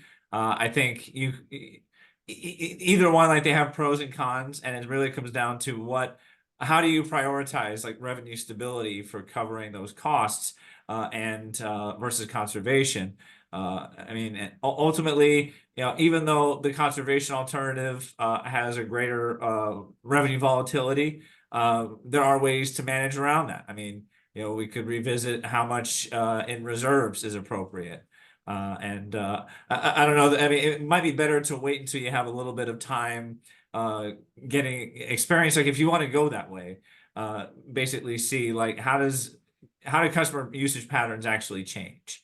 And then maybe use that as the basis for determining, whether you should increase your reserve policies. But that would be one way that you could sort of have both worlds where you have stronger conservation incentives, sort of that improved equity, but you're still able to pay your bills at the end of the day. So yeah. I think the other key recommendation is monitoring the financial status regularly and adjust the plan as needed. I mean, if costs come in lower or higher than we projected, there may need to be a change in course. And so, don't just put this down and come back in, 6 years and say, how did we do? Because there's a lot that can happen in that period of time. And so we originally envisioned revisiting the rates sometime around 2027. But we may even need to do some touch points sooner, based on how the capital plan unfolds and how the reserves get drawn down to help pay for some of those big projects. So that is the end of my formal presentation. All right. Thank you, Chris. Go ahead. In the interest of time, and I'm not jumping on your bandwagon here, I hope that, I've looked over that letter that's in here, the staff report to follow this presentation, and, I from my perspective, all of the things that are in there make sense to me. And I know you're just looking for a head nod to move forward or whatever, but this head nod's done, so I won't talk till we get up there. Okay. So do we need to go point by point Do or? you want to cover the? Sure, and I don't think briefly. it'll take very long. Basically, the kind of changes we're proposing, two of them are more code-like changes. The first one is to only bill landlords instead of tenants. So right now, as a renter, you can have a separate utility bill. Well, from an administrative perspective, it's kind of a headache. Yeah, and I mean, and there's a myriad of reasons why, ranging from, someone not changing the bill and so they move out and the bill is still in their name, but they don't want to pay it. Just the efficiency of our operation, you're talking about, Public Works crews time to go read meters regularly. And Kim or Julie dispatching them to do that and reading that and making changes and so on and so forth. So this has actually kind of been in the hopper for a few years, to be honest. And so we've done a lot of homework with that. A lot of other communities are doing that, through our benchmarking purposes because they're seeing that gain in efficiency. So we feel like it's a good fit for us. Kim has actually reached out to a lot of landlords to kind of, feel out their comfort in this change. And a lot of them have been receptive to that. You can speak on that a little bit more, but we haven't had a lot of resistance as to that change. And we also would allow for over a year for the landlord to implement those changes. So if they, change over a tenant with a new rental agreement, they could incorporate those changes. We're going to give them a year to do that. So we didn't do that hard and fast and put them in a bind where now they're having to pay extra for, a lease agreement that they weren't prepared to pay those extra utility costs for. So that is the first one. The second one is bulk. Oh, I'm sorry. Maybe we should go one at a time. What do you think? Yeah, we can do that. Okay, I'm okay with changing it to landlords, and I think you got 5, so. okay. Okay, next. Yeah, the second one's bulk meters. So currently there's no code language that provides a location of the use of bulk water. And bulk water is a very high consumer of our water. And so we want to make sure that that water is used within the city, similar to any other, water service has to be approved by city council. And there's only a couple of them that are outside the city, and those were, kind of put into effect quite a while ago. So there's that element that we want to kind of keep the water here. And there's also a couple other good aspects of that. We want to make sure no one's selling our water outside of town even. A lot of wells are drying up, and bulk water is relatively affordable compared to, maybe other places that you could get water. So we want to prevent that from happening. So we think it would kind of bolster that kind of the way that we administer kind of the bulk water program. Who's using it now? Well, there's several. We have, 5 meters, and usually it's for construction in town, but So who are we cutting off? well, we don't know that to be sure, right? We don't know who's using it? Well, we know who's using it, but we don't know specifically where it's The water's used. going when they. Yeah. put it in their truck. Okay.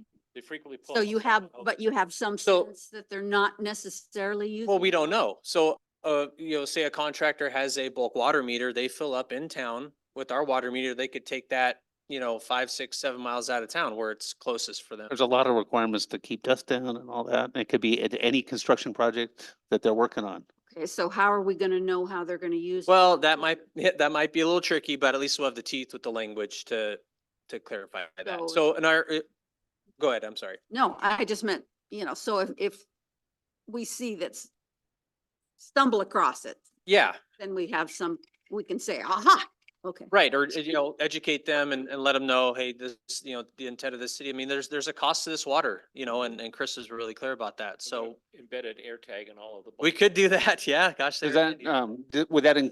would that include the work of the compliance officer, do you think? Is that, or is it just mostly gonna be Just put a. you guys, cause it's billing? Yeah, to be honest, we haven't really vetted the administration of it, but that is Okay. definitely a potential for that. Okay, just thinking. Yeah. I'll just say right now, Go ahead, speak into the microphone, please.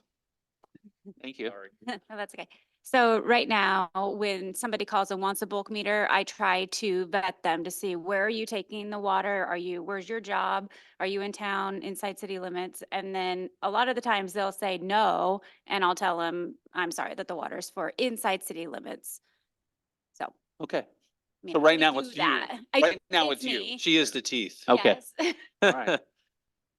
I'm okay for bolstering that language. Okay. 5. Okay, and the last one is our low-income utility assistance program. And we've also brainstormed over the years kind of how to maximize the use of this program. It's not utilized as much as it could be. One of the reasons why there's a kind of a caveat with your credit with the city and how you pay your utility. And we thought of kind of removing that kind of credit restriction and making it so if you're at least current on your bill, you can still be eligible for this program.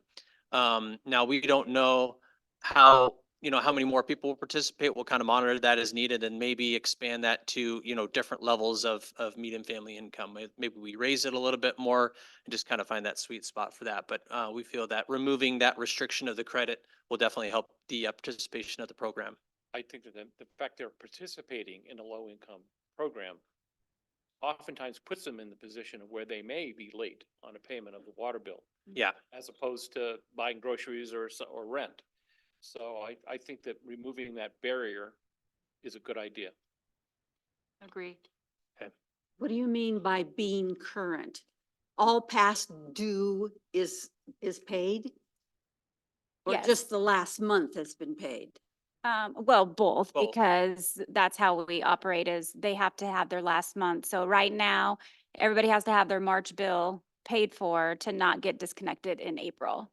So as long as they're current, they're not getting disconnected. And I think current is you're not on city managed garbage as well. So we're not billing you for your garbage or, yeah, your garbage bill's not on your water bill. That would be current. Your garbage bill is not on your water? Yes, right. So as you know, it's mandatory to have garbage service here. And if they don't pay their garbage bill with Republic, we end up having to pay that Oh, bill. okay. And then Okay. that's kind of that little dance I was that we gonna say, do. We my pay, garbage bill we is pay not on my- Republic, then we go and bill the customer ourselves because we have the ability to shut the So water. they have to be up to date with water and garbage. Yes, And Yeah. the language discount. Reads means if they missed a payment 3 months ago and another payment 2 Yep. months before that, they're not eligible. Correct. Correct. Unless they're all paid up now. Correct. Yes. Yeah. Yep. And there's programs with Republic as well. Yeah, they get a 25% discount on their garbage bill, water, sewer, and garbage. Nice. And that's more of an internal policy. So you wouldn't see that in ordinance when we And, come to do and it. what does it take to qualify for this? So what it takes right now is 60, 50% AMI. is it 50%? Yeah. That's what it Like says. we're thinking of going to 60. So that's one of the potential changes. But yeah, that's right. It's 50. And that is verified how? So they have to give us proof of income with the application. Just like you would with a preschool lunch program. Yeah. Then Yep. for A lot of these folks, that's the same kind of a form. Yeah. So social security, bank statements, tax returns. And they use many different programs usually, so they Yeah. know how to take advantage of it. Yeah. And I'm not saying that in a bad way. I No, mean, No, because it's- they need it. It's not a great imposition to be able to prove the 60% or 50% AMI. It's not a new. I'm for I am- more grace and inclusion. Okay. That it? That's it. Okay. And I think, yeah, that was it. Just those. Yeah, so I was just going to circle back on the direction on the rates. Yeah. There was two options. I think you probably heard from staff that we're recommending the conservation approach. And so we can either bring back both options for adoption through the master fees and charges, and, include some public comment on that. Yeah, I'm for B. B. Okay, we'll bring back that. And B is fine as long as we do, Do the work to monitor. Yeah. and I know you will, to see that if it's going belly up. Yeah, you've seen that in the know. past. I mean, after last rate update in 2017, we did a refinement Right. years later. So Exactly. we'll probably do an So, even. so we monitor it and see what repercussions. And Absolutely. And the one last caveat I mentioned, on the funding side, on the expenditure side, we're about to embark on, 30 million plus of capital projects. And as you probably know by now, project costs and estimates and stuff can change. You saw after COVID, the supply chain issues and all that stuff, we saw wild swings in how much things cost. So we'll continue to monitor that as construction, costs come in and bids and stuff to be able to have to adjust rates. But the roundabout was down. So Yeah, there you yeah. go. You just never know, right? Fingers crossed. Yep. Is there anything else for us to head nod or anything? No. No, great presentation, Chris. Thank you. You, Thank you. you were on point and not boring, so good job. Wow, that's a high compliment for a rate study presentation. If I gave you a grade, it would be B++. That's Thank you. a little inside joke here in the city of Citrus. All right, this workshop is over. Thank you, Chris, again. Yeah, thank We're you. gonna let's just take 10 minutes. All right, is everybody ready? Let's go. All right, welcome everybody to the April 24th regular city council meeting. It's 7 p.m. Sorry we started late. My apologies, but we had important stuff in the workshop. Everybody, if you wouldn't mind, please join me for the Pledge of Allegiance.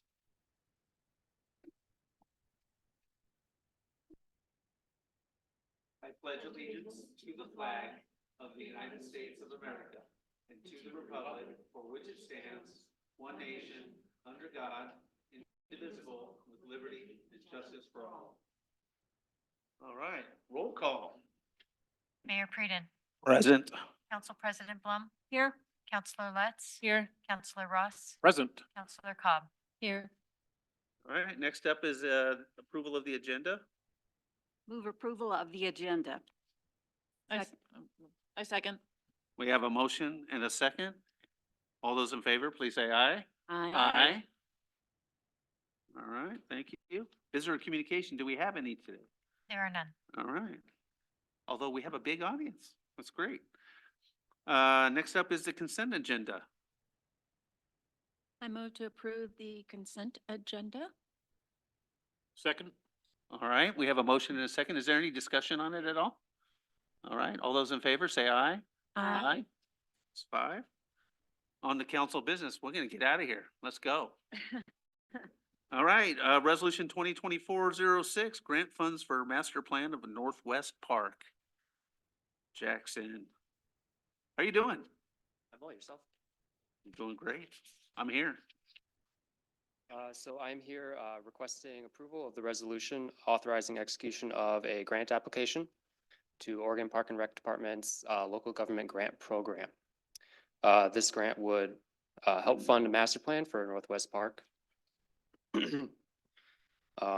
The grant program has received more funding than they have previously, over 50% from last year. So there's quite a bit of funds in the program. The city has had good success with applications through the program in the past, funding First Street Park, campground restroom, Creekside Bridge, and the Village Green Playground. And a lot of the information that came out of the latest Parks Master Plan will go a long way in creating a good application. So very confident that we could get this. Excellent. How much are we going for? The max amount for a planning grant, which would be 50,000. Okay. All right, does anybody else have any questions? Can we put a picture of do we have that available? Let's give the audience something to look at. Conceptual. Very conceptual. Sorry, I should have warned you. It has windows. It's my fault, Rebecca. It's in the packet. So, how big is the property again?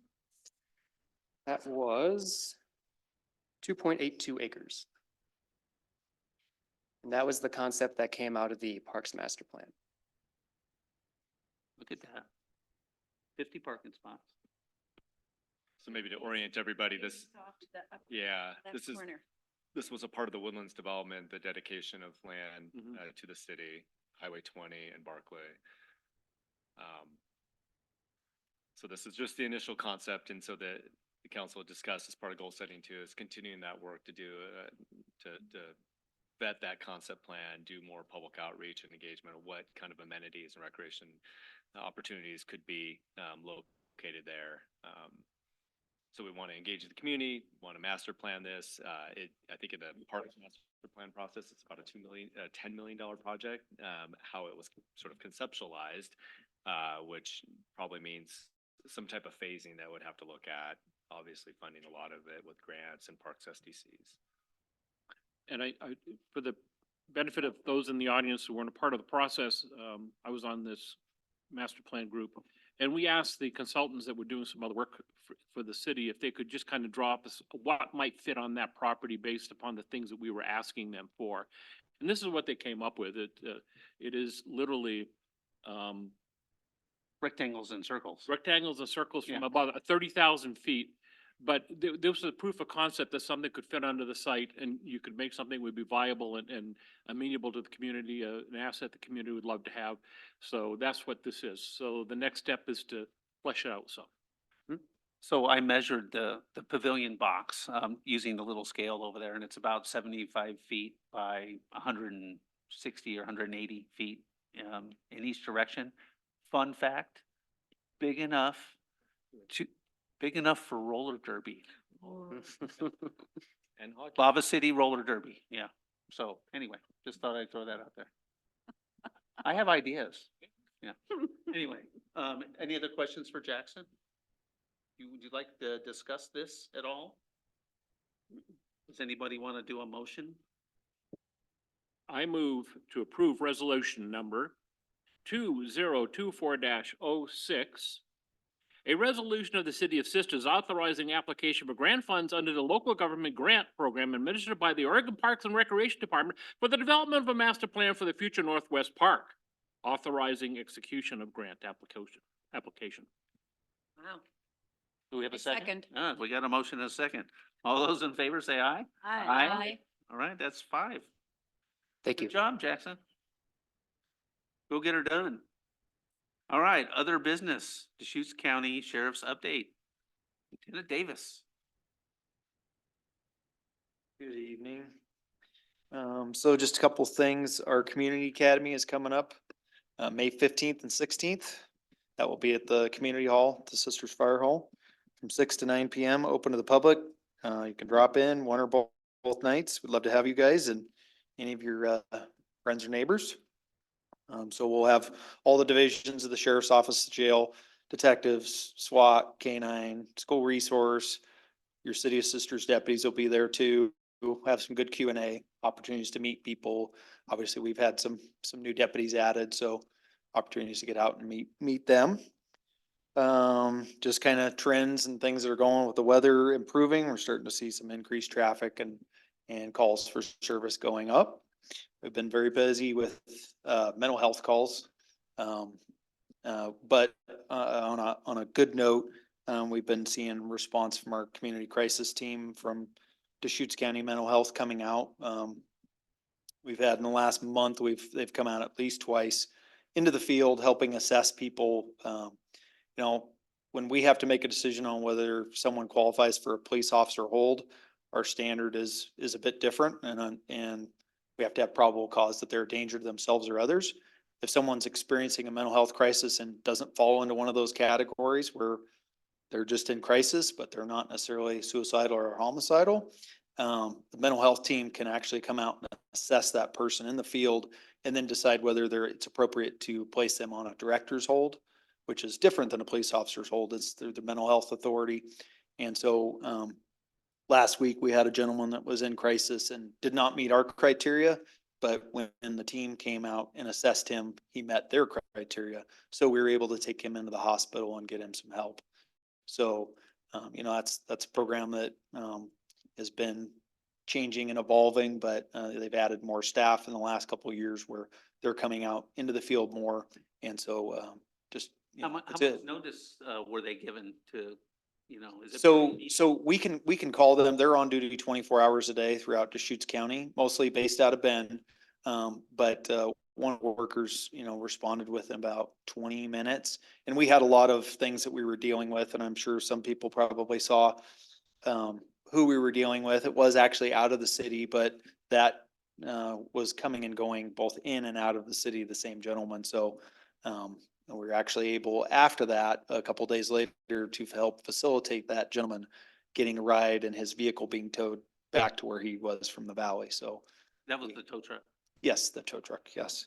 But good work. Deputy Hudson stayed overtime and worked and made sure that that gentleman got on his way and had help from family and some of his friends in the valley. So, but those types of calls not only affect quality of life, we got a lot of complaints about that particular vehicle and all of the trash that was associated with it. But some investment with partners and our deputies trying to work through a problem. You know, a lot of times it just isn't solved on that initial response. It may take a day or two and patience. And that's one thing we have to kind of educate some of our citizens on as well. And that, you know, we are working on it. Our parameters, you know, we have to follow the law, obviously, and we can't just pick someone up and haul them off. We have to work with mental health and work with the hospital system to help get people help. So. Right, and there's different jurisdictions depending on where the truck's sitting. Yep. Yeah, exactly. Yeah. And honestly, getting into the forest, you know, we were dealing with him last Thursday or Friday. He was on the National Forest, but then later on Sunday, he ended up Sunday and Monday, he was in the city. So yeah, good work on deputy's part as well as CCRT. So, yeah. thank Deputy Hudson for us. I mean. Yes. That was not easy. Yeah, that's all I have. Any other? Any questions for Dave? No? Okay. All right. Well, we're getting ready for event season 2, so Yeah. it's right around the corner. Has the roundabout caused you any heartache? No, I think in some ways it's actually helped, you know, I mean, yeah, that the transition to 20 and going down to 1 lane really catches people off guard. You see how fast they're slowing down. And so, yeah, I'm excited for how that's gonna solve a big problem. So, yeah, yep. Yeah, and I don't think we've had any crashes related to that whole construction zone that I've heard of. So that's kind of surprising. We Right. haven't had any rear enders there. I'm looking looking forward to National Night Out. I know it's a few months off, but Yep. I like ice cream, so Yes. thank you for having that. Yep. Okay. Thank you. All right, appreciate you. All right, Explore Sisters update. Scott.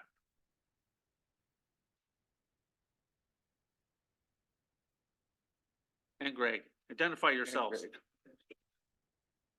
All right. Good evening, Mayor, Counselor. My name is Scott Humphrey. I'm the Executive Director for Explore Sisters. We are the destination management organization for the Sisters area. We're here tonight to provide you an update. I'm going to get this set up on Zoom and hand it over here to my partner in crime to introduce himself and maybe say a few words. There's a sheriff here. I do no crime, just to be clear. Greg Willits, 5 Pine Lodge and Chair of Explore Sisters. And thank you, council members, for having us here tonight, and for all your work for our city. Thank you.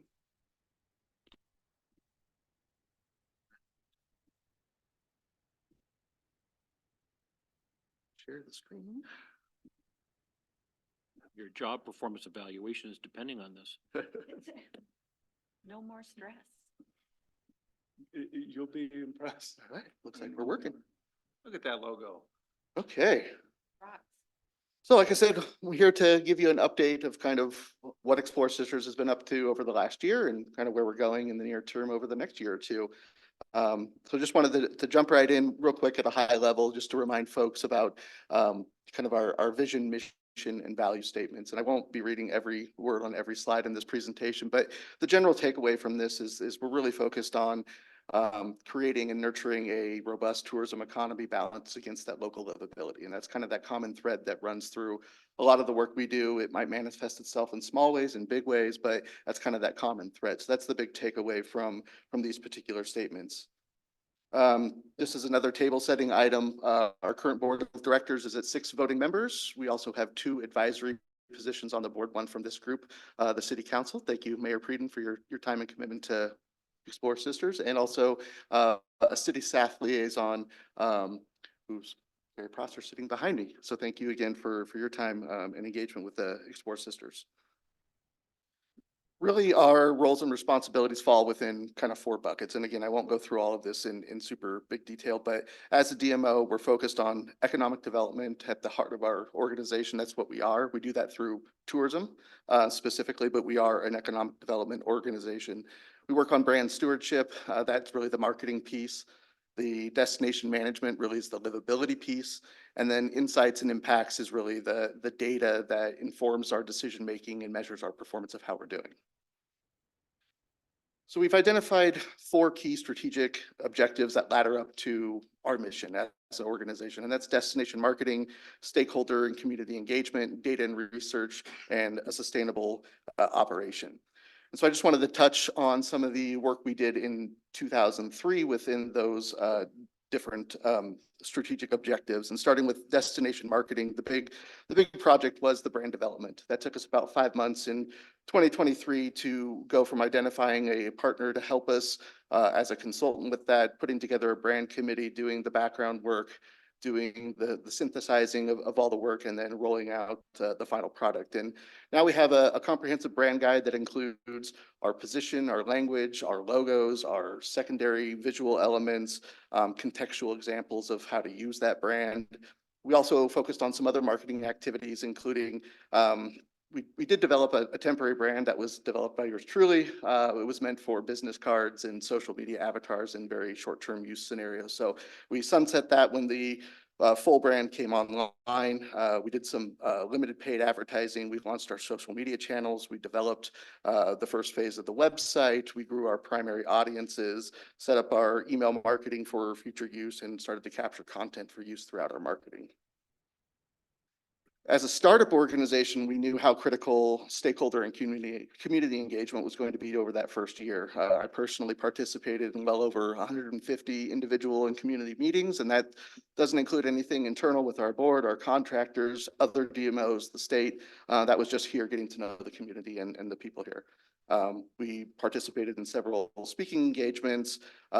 We developed a contact list to engage with our stakeholders and partners. We hosted a town hall over at the fire hall this last October.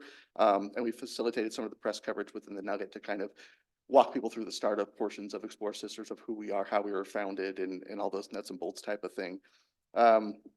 We've collaborated with a number of organizations throughout last year. First and foremost, the city has been a great partner in getting Explore Sisters off the ground, certainly in that initial strategy and operational phase. We wouldn't be here without you guys helping us during that process. Partnered a lot with EDCO for the alignment of the intersection of tourism and economic development. We've attended regular community meetings like with C4C's Community Builders. We formed that brand advisory committee to help shepherd that process so it wasn't just developed in a silo by one person. And we provided several letters of support for partner organizations that have lent to the funding of a couple grants. We've also have a seat at the table where there's a lot of different interest at play, and tourism is one of them. We participate in the vision implementation team that carries out the Sisters Country Vision. We were invited to be a core member of the Central Oregon Destination Management Studio that is sponsored by Travel Oregon, excuse me, and Visit Central Oregon. We, as a couple other examples, we've collaborated with Visit Central Oregon on some customized Leave No Trace messaging to encourage responsible visitation. And we've engaged with Oregon Dark Sky community to help represent Sisters as a potential, one of the first and few Dark Sky certified communities. Data and research was also a priority as we laid the foundation for everything, understanding our visitors and who they are, why they visit, understanding the tools that we have at our disposal to track data, to inform our decision-making, and making sure that we have access for our stakeholders to get at that same information to make their own decisions and act on market trends. The other key component of a startup organization is sustainable operation. If we're not here tomorrow to carry out the mission, we've not done our job. So really, we worked hard at strengthening the governance, having adopted policies and procedures, adopting a first-year business plan. We've since updated that. That was included in my most recent progress report to y'all. We have prospected additional board members in the view of expiring at some point and potentially expanding the number of voting members on the board. And then we've maintained close partnership with the City Sisters. Additionally, financial stability has been important. We're certainly thankful to be trusted with the stewardship of the TLT funds for the City of Sisters. That makes up 100% of our funding at this point. But we have created fiscal controls around the management of that. We have an operational reserve. So if another global pandemic-like event hits, we are able to, for a period of time, weather that storm and maintain continuity versus having to start all over again. And we have started talking about the diversification of funding, finding other sustainable revenue streams to amplify what we get through the TLT, and then exploring grant opportunities for one-off projects and programs down the road. I've been looking at areas of need in terms of staff capacity. Currently, I am the staff of Explore Sisters. Hopefully, long-term, we can look to expand that and provide other benefits to our marketing and role as a DMO. We've looked at the AmeriCorps Rare program through the University of Oregon. And in the last year, we've hired a couple of contractors to help with special projects around our branding, website development, content curation, just to increase that capacity as a staff of one. We've also addressed strategic planning, mostly in the short term. I mentioned that first year business plan. That's really been that nuts and bolts 1 to 2 year plan to get us through that initial startup phase. we did partner with the University of Oregon Sustainable City Year Program to develop a very short-term strategic goal and action plan that got us through about the first 6 months to a year. And then we've been working on kind of a long-term strategic way into that broader tourism vision of 5 to 10 year type of lead time. And finally, we've really strived to maintain transparency and to maintain strong relationships with our partners. We want to be considered good stewards of the TLT dollars, and that that we're making sound investments and thoughtful decisions with those funds. So just as a quick call out from our 2023 work, I wanted to highlight the brand development. So I pulled a few select pages from our brand guideline just to kind of give you an idea of what that looks like. I'm not going to read the narrative that goes along with this, but starting with the logo, one thing that you'll notice with that, it does not say Explore above Sisters. This was developed as a community-based brand. It's not an organization brand. So we feel that this reflected our research and the positioning of the city well. We also have a monogram version that goes in conjunction with that for special use that'll be used in social avatars, footers of websites. You'll actually see them rolled out on some new downtown street banners that we've produced that are in production as we speak. This is the color palette, and it appears much more vibrant on my end, but this is the color palette that supports the brand. We felt that it fit the brand well. It's vibrant, it's colorful. What I like most about it is if you look out the window, you'll see that staring back at you. And so it feels pretty authentic. We have a set of typography that we're able to utilize. The first two, you'll see most commonly, the HEPTA is a header font, the Nexa is a body copy, and then we have a script font for kind of that special use highlight scenario. We also have some secondary elements. First of all, we have a group of illustrations that were customized for us. We have the three sisters, a ponderosa, a horse or a bronco, and a mule deer, and we look to expand those in the future. We also have some patterns that help on the website within our paid advertising. The top two are kind of a nod to a modern riff on quilts. This allows us to showcase our color palette in a number of ways, and the lower two is a nod towards kind of the Western heritage theme. So in 2023, we really focused on that organizational health and foundation building components. In 24, we've been shifting our focus towards the marketing piece and the longer term strategic planning. So just to run through kind of the next year or two in terms of the strategic objectives, in destination marketing, we're moving from brand development to brand stewardship. So the brand is done. That's not something that you redevelop every single year. You update that over time. But if you did it right, it's something that sticks for a long time. So now we're into the stewardship phase of that brand and making sure it's consistent across all of our channels, and that it's working really hard for us. We're currently working on trademarking the logo to protect that intellectual property. We should have a ruling from the trademark office within 6 to 9 months on that. And then the expansion of the secondary brand materials to have a bigger toolkit to work in.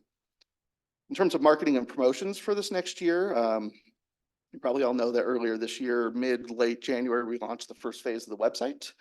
So that is live. We really want that to be the hub for all of our marketing activity to refer traffic back out to our businesses. We're currently working on a phase 2, which will include deeper content, more functionality. We want to maximize our search engine optimization. So when people go into Google and look for things to do in Sisters, places to stay, places to eat, our information rises to the top. So they're getting that really high quality, trusted information. We want to execute a branded advertising campaign. In fact, we've launched the spring pulse of that already. I'll jump into that here in just a second. We're setting up our consumer email marketing where we haven't had a list to send from before this time, but that'll be executed later this year. And then delivering our social media content more frequently and consistently across all our channels. Building that photo and video library as we go. We're actually working with 2 local photographers to deliver regular content for us. And then if any opportunities arise with our regional DMOs or state DMOs to really amplify our voice and our reach through their channels and their audiences, we'll certainly take advantage of those as they come. And then work with our partners to identify any promotions or event-like activities that can lead to those call to actions to visit. In the space of community and public relations, we haven't spent a lot of energy in this space yet, but to see what we can conjure up around earned media to complement our paid media and internal marketing. The paid messaging has a different, I guess, it resonates differently with different folks than earned media does, where it feels more editorial, something that's third party that isn't necessarily paid and bought for. And then we can develop those relationships with our media partners and support. I think just organically, we've had 4 or 5 media tours come through that I've participated in that have showcased food and beverage, arts and culture, things like that. And that stuff has just been earned through our regional DMO that we've been partnered with on. So we want to make sure that visitors can access a variety of information through our digital resources, over the phone, traditional mail, but we're also going to bring back a physical visitor information center. You guys are probably aware that we have a piece of the Sisters Makers project down at First Street Park building there on Main Avenue. We'll take over the vestibule portion. It's about 100 square feet. It'll probably be unstaffed as my time is spent elsewhere, but we'll look at volunteer staffing around key events like Folk Festival, Quilt Show, maybe partner with the farmers market to get a real human in there to answer questions. But we'll have digital and physical information. We're still developing the details on all of that. And then lastly, to have, a data-driven and flexible strategy behind all this work so that we're not just shooting from the hip. We have a plan of how this all comes together. Quickly, I'll just jump into some of the current marketing activities. And mind you, this is a lot of this is 2024 to date being April 15th, I believe, is when I pulled the data. I mentioned that Spring Pulse, that one's already live. We're also anticipating a Fall and Winter Pulse. There's an always on component, and then leveraging the larger events to deliver information and resources to folks that are already here during their visit.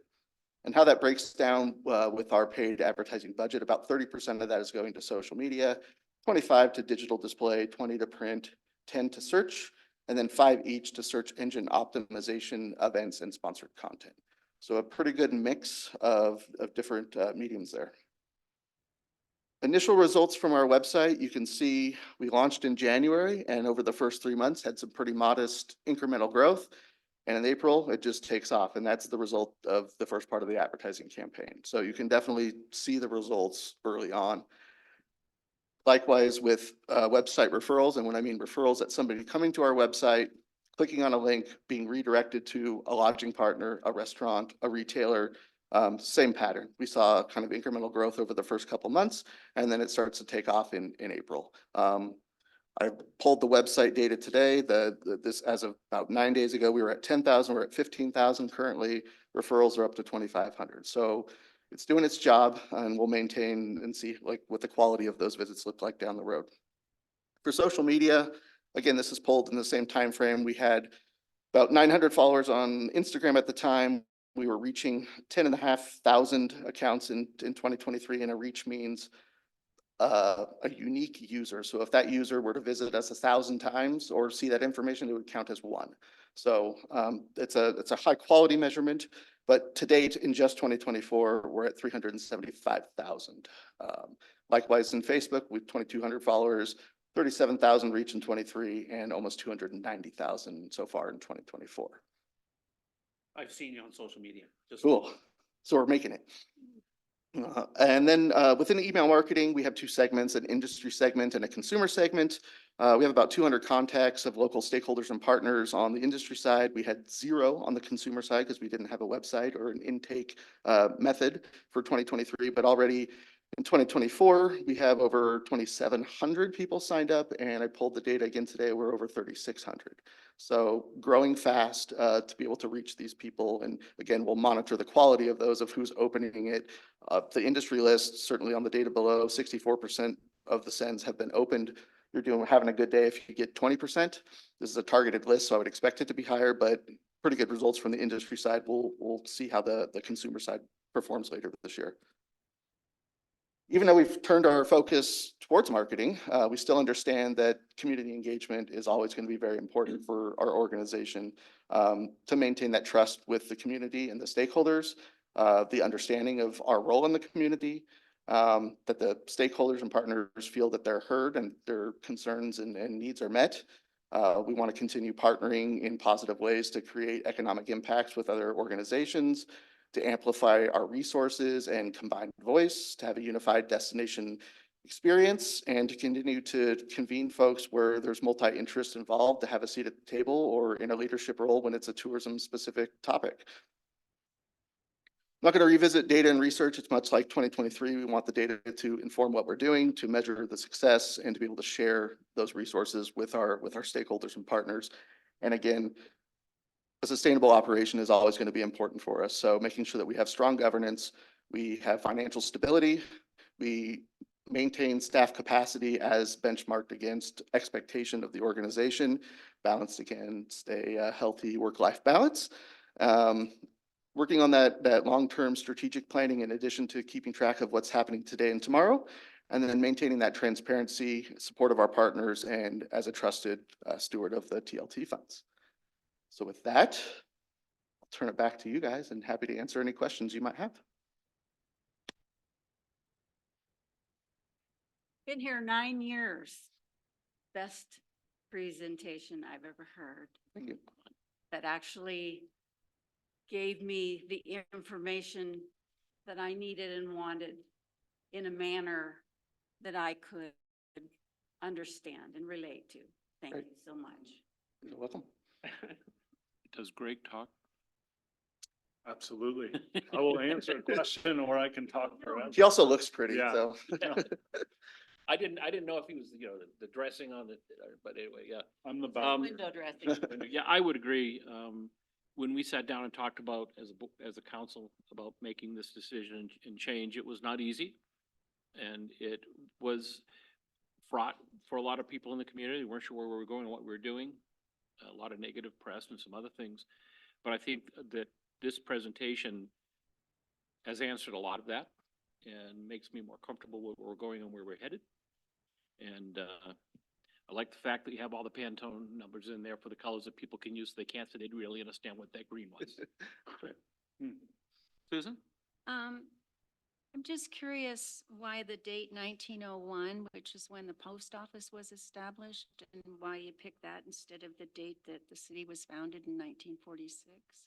I believe the post office was actually founded prior to that. The 1901 date was the established date of Sisters, not the establishment of the city. We actually worked with the Historical Society to confirm the date, and to verify it, there's a T-shirt on Rays that claims 1901 as well. So we know we're official when we're matching, the local swag. So we did do the research behind there to make sure that that was, a very solid date to be able to stand behind. And it really, from a marketing perspective, it lends itself to more of that historic nature, which is why we tried to go back as far as we can. We really wanted to be in the 1800s, but we couldn't justify just the post office being established versus not the city itself, but Sisters established date. So that's how we ended up with 1901. And my second question is, are you working with and making sure there's no redundancy between what well, now it's just called Sisters instead of Explore Sisters. What Sisters is doing and compared to with the new Sisters Business Association? Yeah, so we were involved with those early conversations when they actually started conversations around the downtown business association, and they since kind of took the downtown part off. But I didn't feel it was the right place to necessarily serve on the board of that organization, but as a close partner because tourism is such an economic driver. Been to many of their meetings. We've talked with several of the board members individually. I just scheduled another kind of follow-up as we head into the summer, as that organization's getting their feet under them to, know what their membership, their funding, their direction's going to look like. Because a lot of the early stuff, there were a lot more questions than there were answers, and I can certainly relate to that. About a year ago, I was in that same position. It took us a year to really get to this point of having our feet under us. So, we definitely want to look to them as a partner that can engage kind of on the ground level with businesses, work in the education and advocacy space, can help with some of those like boots on the ground events and promotions type of stuff where we can kind of be that higher level destination awareness, marketing, bring them in from the outside and take that lift off the businesses. And then they can leverage that through sales and discounts and other activations that they can do. But we're definitely going to work in a very close relationship to make sure there isn't any redundancy, because there's not enough budget to go around to duplicate the effort, but that they're complementary so that they amplify each other. Thank you. It would seem to me too that having you folks doing what you're doing, your board and yourself out on the beat in the streets, it helps that group solidify its point and its message and its direction. So you don't have something working counter to what we're doing here. You have something working in conjunction, hand in hand. And I think bolstering both organizations up, and particularly the newly formed one. Can I make a comment on the business association? They had, I think it was in January, but it might have been early February. They had their very first meeting. It was just kind of a call out. Hey, anybody interested in forming this thing? And Scott was there and I was there. There was about 8 people. We were there, just to observe and be supportive, you know? And so it was kind of cool to run into him over there. And we have run into each other quite often around town, just at different events. So he's out there. And my last, is a suggestion. So on the quilt reference background, the, indication thereof, I think it needs work. The pattern you're Yeah, referring the to? pattern. And it's not supposed to be directly a quilt. It's just a supporting pattern. And honestly, we have used the Paisley pattern more so, and we plan to expand that just to have a bigger tool set, but we can definitely revisit that too. Yeah, thanks.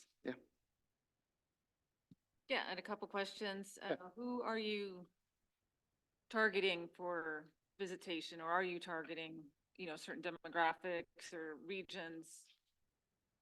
Yeah, I mean, ideally, it'd be broader than it can be, just from budget constraints. It's easy to spread that money too thin to where you're not really talking to anybody. So our primary markets are really going to be those high value Oregon drive markets, Valley, so Portland, Salem, Eugene. We'll look at the Pacific Northwest as a regional market to be able to target. Seattle's too expensive to jump into. You start to spread yourself too thin if you're trying to get up into Tri-Cities or Spokane. We did identify in this first round kind of Boise as an outlier test market to see what kind of traction we get from there, just because of the drivability of that market. Within those markets, the demographics that we're pushing a little bit harder on in the spring, we're pushing a little bit towards the younger family audience. And the audience will skew older come winter and the fall when kids are back in school. Maybe hinge on some of those romance themes and winter themes that present themselves that time of year. Okay, and then obviously, I don't think as you grow, I don't think the TLT will probably be sufficient enough to, help the organization grow. So do you have any, I mean, you mentioned a little bit, but do you have any ideas of where you're going to be looking for other funding, like membership or grants or thing like that? Shouldn't say never, but probably never membership. We want to be able to represent the entire community equitably, not be tied to membership. I've seen instances where membership works where you kind of have a base support for everyone and then kind of a fee for service or that type of like top tier thing for a membership base. So a fee for service thing might be something in the cards down the road. I think there's partnership opportunities with other folks out there as it relates to like niche marketing around golf for weddings and events and stuff like that to bring folks like Black Butte into the fold, Camp Sherman that aren't part of the TLT paying. Certainly grants are out there, but they're project and program driven. They're not for capacity necessarily. Those are pretty few and far between. I was a casualty of a capacity grant that lasted for 3 years. And when 3 years was gone, it was, sorry, don't have any more money to pay you. So we want to make sure whatever we invest in capacity stays around. And so, that is going to be the challenge, is that sustainable funding. I think there's a lot of opportunity out there in that projects and program space within the tourism industry, but it's that capacity money. We're not alone in that and trying to figure out beyond TLT where those dollars come from. But we're starting to discuss that as a board, and that's going to be part of our long-term strategic planning discussion, is identifying where are those sources of money and then seeking out the opportunities within that. And I will speak up and say thank you for the fixed amount of money as we got going and as we're figuring out our next steps. TLT is going to be down for a little bit. It's down statewide, it's down regionally, countywide, City of Sisters. Knowing that we have current funding that is fixed is fantastic, allows us to grow and take some risk. And our hope and push is to make it even Steven by the time the fixed amount is over, and TLT will be up to a level to sustain us from there and grow from there, to be honest. I just want to give a pat on the back for the no membership statement. I think that the minute you start a membership component, you start to create a tier of who's important and who's a little less important than someone else. And that can be the slippery path to failure. So I think looking for other means to bring dollars in makes sense. I think looking to some of the outside areas like Black Butte and Camp Sherman, those places that might have some benefit to be represented in the site, and if, since they're not TLT, some kind of a fee to help that happen, that makes sense. A fee at a community level makes sense to me, but a fee at a business level does not. And to that point, if you search lodging Sisters Oregon, it goes out to Camp Sherman. It's gonna feed you results. They're already being featured on Google and on TripAdvisor and partnering with those sites. Specifically, we haven't mentioned it, Hoodoo, claiming them as our ski hill is a benefit to this community. It hasn't always been that way. We worked hard lately to get it that way. We're proud of it. Last ski day is Saturday, just so you know. Thank you. But they actually sent an email out yesterday saying, depends on what happens with the Yeah. rain tomorrow. and They're trying. Yeah. If you wouldn't mind taking just a short second, first of all, I wanted to say that I really think that the Sisters logo is genius, that it's not organizational and that it's community based. Can you explain how a business helps us market, and how do they get that logo, and how do they use it, and what different ways, how do they get it? Timely that you asked that. We're actually working on that as an organization. Certainly happy to, in terms of like linking back to our information and those type of uses, to provide that logo in any file format that works depending on the use for that particular business. One thing that we've discussed is, a merchandising agreement to be able to use that logo on product. And it's not, there will probably be a fee associated. It's not to make money, it's to kind of have some skin in the game more than anything, but to create some guardrails around the use of that logo so that it's not just used, open season, that we have a little bit of control, but we do want is a marketing tool for us. So for a restaurant to use it, for a retailer to use it, for a hotelier to use it, we want it out there. So just to create those guardrails around it first before we make that offer, but that is already in the works and in the plans as we speak. So hopefully stay tuned on that I one. wanted to get it. Nice softball. Yeah. And I will interject because you accused me of not talking. That logo's valuable to me. People don't come to Five Pine because we have a lake or a river or something in the backyard. They're coming for the town of Sisters. If I put out Five Pine, people may buy one shirt. If I put out Five Pine Sisters Oregon, it's consumed, and they're consuming this town every day. They stay with me. Yeah. Yep. Definitely. Is everybody else? I want to know if Counselor Letts received approval for you to utilize your color palette. I do like it. I see several of the colors. Very well done. Sky, trail dust and bark. Nice. Check. She doesn't have her puffy on, which is the yellow. Oh, yeah, I normally Need to wear get the you some gold. green in there too. I gotta say, when the branding came out and the colors were revealed at an Explore Sisters board meeting, we happened to be at Jesse's place, Sisters Coffee Production Facility, and I was at the end. I don't know why I had the end of the table, but I was looking right out the window, and I think I even said that. I said, all those colors are right out the window. It was just amazing to me. So good job on that. Last thing I'll say is tomorrow is an Explore Sisters board meeting. I am not able to attend. Would any of one of you like to attend and go see it? It's at noon tomorrow, right? Noon tomorrow. I'm in Bend. You're more than welcome to go. Ben, Judy has an eye Okay. appointment. Well- I'll be driving her. I think It's- you're getting sucked into an EDCO meeting at the same time. Oh, okay, well, I can go. But Susan, if you'd like to go and kind of see the inside, I would love to go. Ellen. yeah. yeah. So, and if I miss another one in the future, I'll definitely invite you. At noon tomorrow? Artworks building. Okay. So with folk festival Upstairs. upstairs. Yep. And there's a conference room out there. You can't miss it.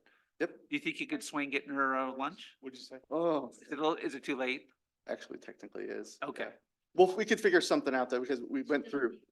Okay. I'm happy to share mine. They 'cause serve lunch and well, it's probably too late to order, so. Lunch is from Zeke's and they have huge portions, so we'll just get an extra plate and I'll be, we'll share. It'll be great. Well, thank you. And you enjoy the meeting. I'll and just take leftovers. You can. Perfect. You can tell us what you thought of the meeting. next Okay. time. So, is there anything else? Yeah, go ahead. I have one more thing Yeah. that I'm quite proud of and humbled by, and the town should be excited about. The TripAdvisor puts out a top 25 hotel in the nation award every year, and we got number 3 this year, just found out yesterday. And we get calls from news stations around the US. Where is Sisters, Oregon? Because we're sandwiched between New York City, Austin, Texas, the big boys with corporations teaching people HR and customer service. And we're fortunate this town backs us up. If our guests go to restaurants in this town and say they're with Five Pine, they're given free champagne or a little chocolate or something along those lines. We have backup, and the town's pretty special spot, and Do you know they're how, getting us the how award. did they send somebody to Five Pines anonymously to Nope. vet you, or how do you? how A did- year's worth of accumulating reviews, quality, So quantity. data mining. Yes, yeah. And I will say that when High Camp first opened, we were over there, probably a month or two after they were opened, and some people came in from your establishment. Mm. And we said, where should we go to eat a good restaurant on a Monday night? And they said, go to High Camp, you will not be disappointed. And they walked out the door impressed. Yeah, but it's almost every Two-way spot here. street. Yeah, we're lucky. Yep. We bat beyond our weight here. We're pretty special. Yeah. I think I've heard that before. Thanks for being the board chair too. I know Yeah, it's a lot really. of work for you. It's, so. takes you away from your regular business. so- Super easy. I don't have to say a word. Does Nancy Conley want to say anything? Okay. Just thank you, Andrea. That was our whole mission. Your comments. Yeah. And I obviously agree with her, so. All right. Hey, thank you. Thank you, guys. See you next time. You bet. Thank you. All right. Next up is a planning commissioner member appointment. This is very, very simple. We had 2 applicants, but one withdrew. So we had an interview anyway, and I appoint Daryl T. Walt to the planning commission for a 3-year term expiring December 31, 2026. Excellent. There you go. Congratulations, Daryl. I don't know if he's on the line or not. Oh, we're on to staff comments. Wheels. Yep, I'll switch it up and, last meeting, I did the staff reports. I'm gonna bring staff up. We So like that them. they have some FaceTime with council. Anyways, I'll start off by saying that Friday, we have our Arbor Day, event at Creekside Park at 10 a.m. I think if you can make it, and hopefully the weather will hold off and be decent for some tree planting. Citizen Leadership Academy was on Monday night. They've been going strong, great group, awesome engagement. They're working on outreach engagement. They're going to be doing some homework as part of this project, and of course, producing a report for you, council. But super impressed with that group. It's another example of just how awesome this community is and the volunteerism and the level of talent. So that was fun. I don't know, Mayor, if you were going to touch on this. We did a tour of the airport with Scott and Eric Strobel from Edco, and pretty great little tour to see some of the recent improvements and what's going on there. Another unique sort of asset that we have in town that most small communities don't have, a little private airport to fly people in and stop and have a bite to eat in town and be a tourist. And 91 employees, you know. And oh, that's right, and a nice Big business up employer there. there Yeah, it with a is. big, industry. An update on sort of the community process that we're working through, as far as the council's goal around homelessness and producing some community supported options or solutions that we can apply here in our sister's country. We met with our agency partners last week and sort of preparing to expand that now to meeting with our nonprofit partners and other organizations that work in the space. And as part of that, we're still negotiating with COIC for facilitation services to be a kind of a neutral party in that those conversations. And that will be the second meeting. And then we're still working too on the timing and sort of how we facilitate the broader community roundtable conversations about homeless in the Sisters Country. So that's still in the works, and it was a good first meeting with a lot of good ideas with our agency partners. Also met with Holly Jukes this week, so finally got to meet with her and kind of talk to her about some of these issues. She was doing a tour with Ian Reed this week, and I got to kind of join in for lunch. Does everybody know who that is? You might want to say who that is. I'm gonna mess it up. She's the Forest supervisor. forest supervisor. She's Ian's I want to say boss. the head ranger or whatever. Just say Yeah, Ian's yeah, boss, yeah. Yeah.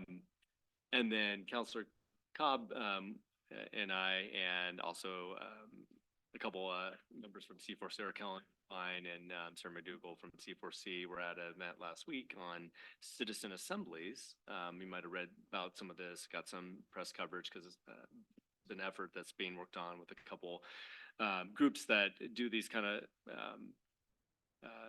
democracy, sort of a new approach on how to get citizens involved in some decision making.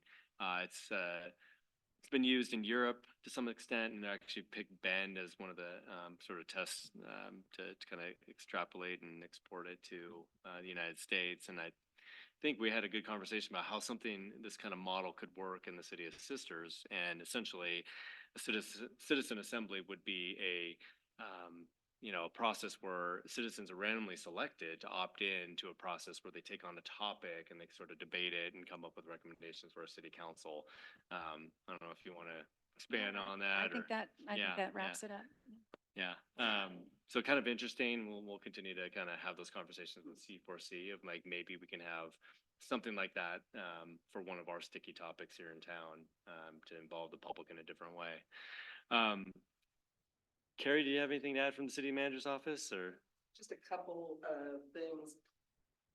We had a BIT meeting on Tuesday morning, and Jennifer, Councilor Letts was there. I'll let you kind of fill in the blanks on that. But one of the things that Jordan and I met with the executive team of the VIT to kind of rework the MOU for going into next year of what the facilitation should look like. So I'm continuing to work with C4C on that, and then we should have a new agreement hopefully by the end of June with them. So that's moving forward.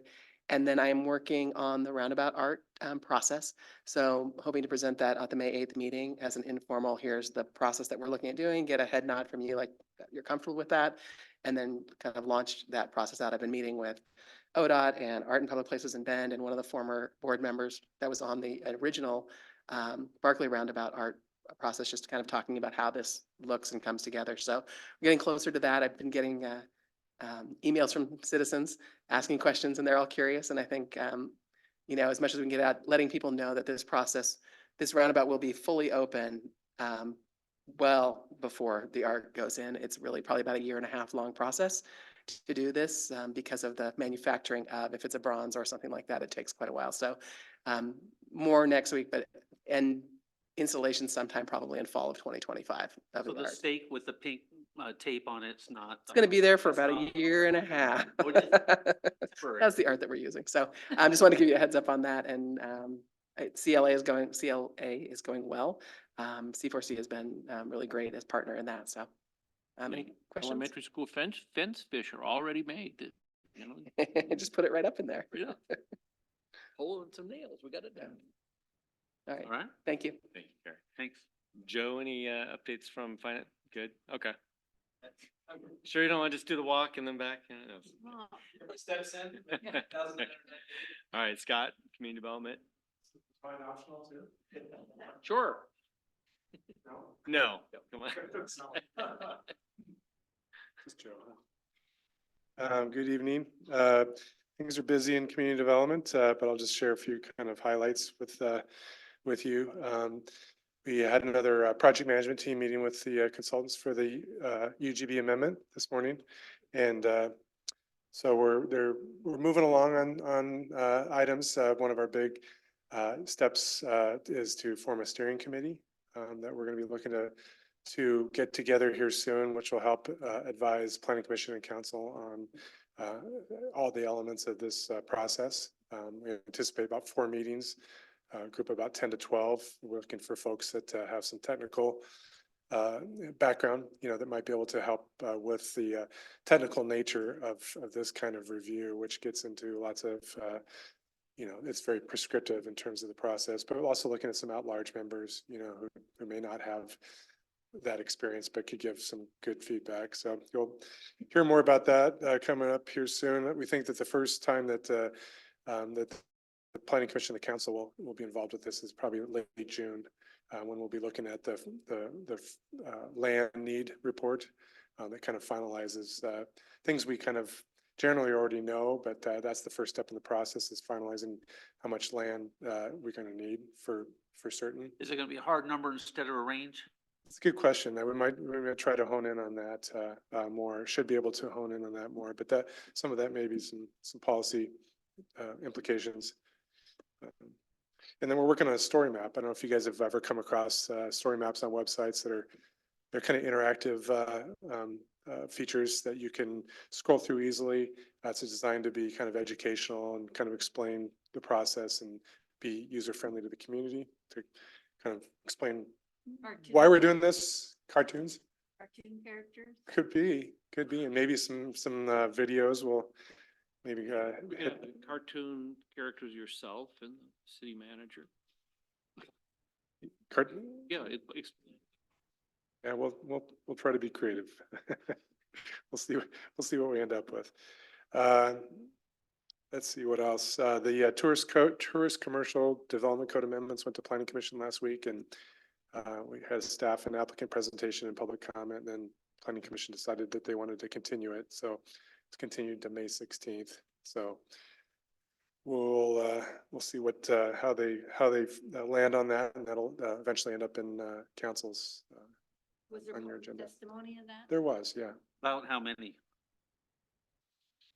Take a guess. I'd say about 8, maybe 8.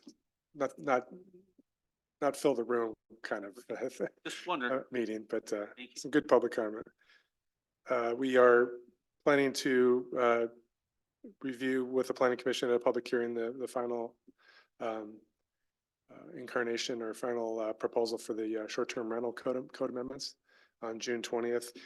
These continuances of projects kind of push everything back. So that's why it's going to take a while to get back to you, and it might not get back to you guys until July.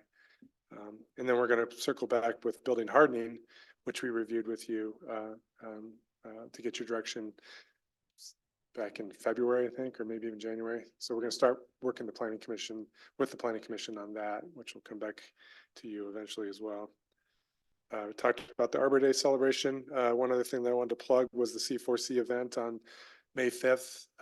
It's the Who Gets to Live Here affordable housing kind of discussion, and Emmy Shoup is going to, in addition to Councilor Letts, they're both going to be on it from representing the city. So that should be an interesting discussion.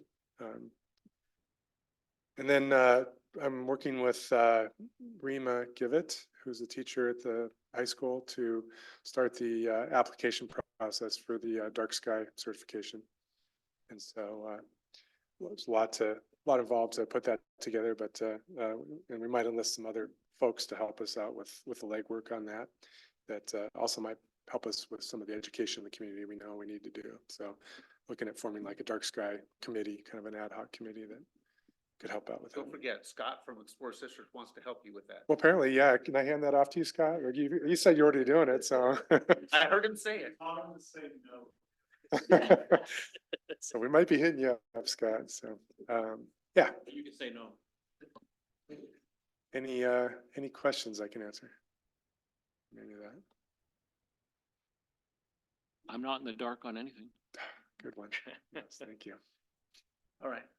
We've been here 4 hours. for getting It'll get worse. Okay, sorry. All right, last but not least, Public Works. Roundabout update. We have curbs. Hopefully everybody's completely entertained with the construction going on out there. We're trying to stay on top of it. They're moving really, really quick. It feels like it could be open at the end of April instead of what they committed to the 24th of May in front of Memorial Day, which they're still on target to hit.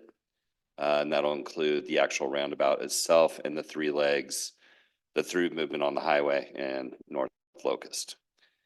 So with that, we've made some adjustments to materials and colors to blend with our Barkley roundabout. And because they use a lot of the same specs that they did with the Bend roundabouts.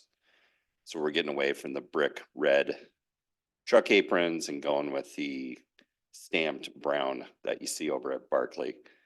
Want to keep it consistent on both ends, and we don't like pink concrete, so we'll just leave it at that. We got overlay projects starting this week, or actually this weekend, sorry. Sunday night, they'll be over at Arrowleaf, and that'll be nighttime paving there. And then on Monday, they will be in Pine Meadow Village. And then on Thursday, they'll be over at Five Pine. Jackson put these out to everyone on Monday.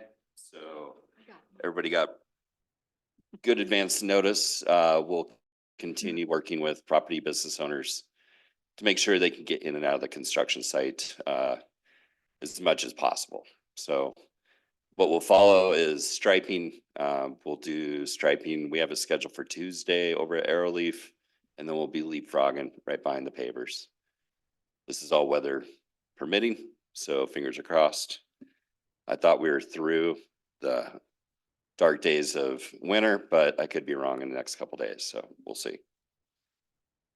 We're working with our consultants on the east portal design. We're at 90% design. We're doing the review right now. With that came the layout for the utility work. They determined that we needed a new sewer line, an additional sewer line, actually, to feed the dump station that we're proposing to put in there. And so we're gonna have to cross Hood Avenue, which is kind of an interesting juggle. We own Hood Avenue, but it's an ODOT highway. So we still have to go through ODOT permitting processes, but it's a little bit more on our schedule. So we're fast tracking it. We want to get all that utility work across the highway and across Cascade Avenue before they pave. So the Highway 242 project, they're looking at starting paving in, well, they're hoping early June, but more than likely mid-June. They're up there blowing snow right now.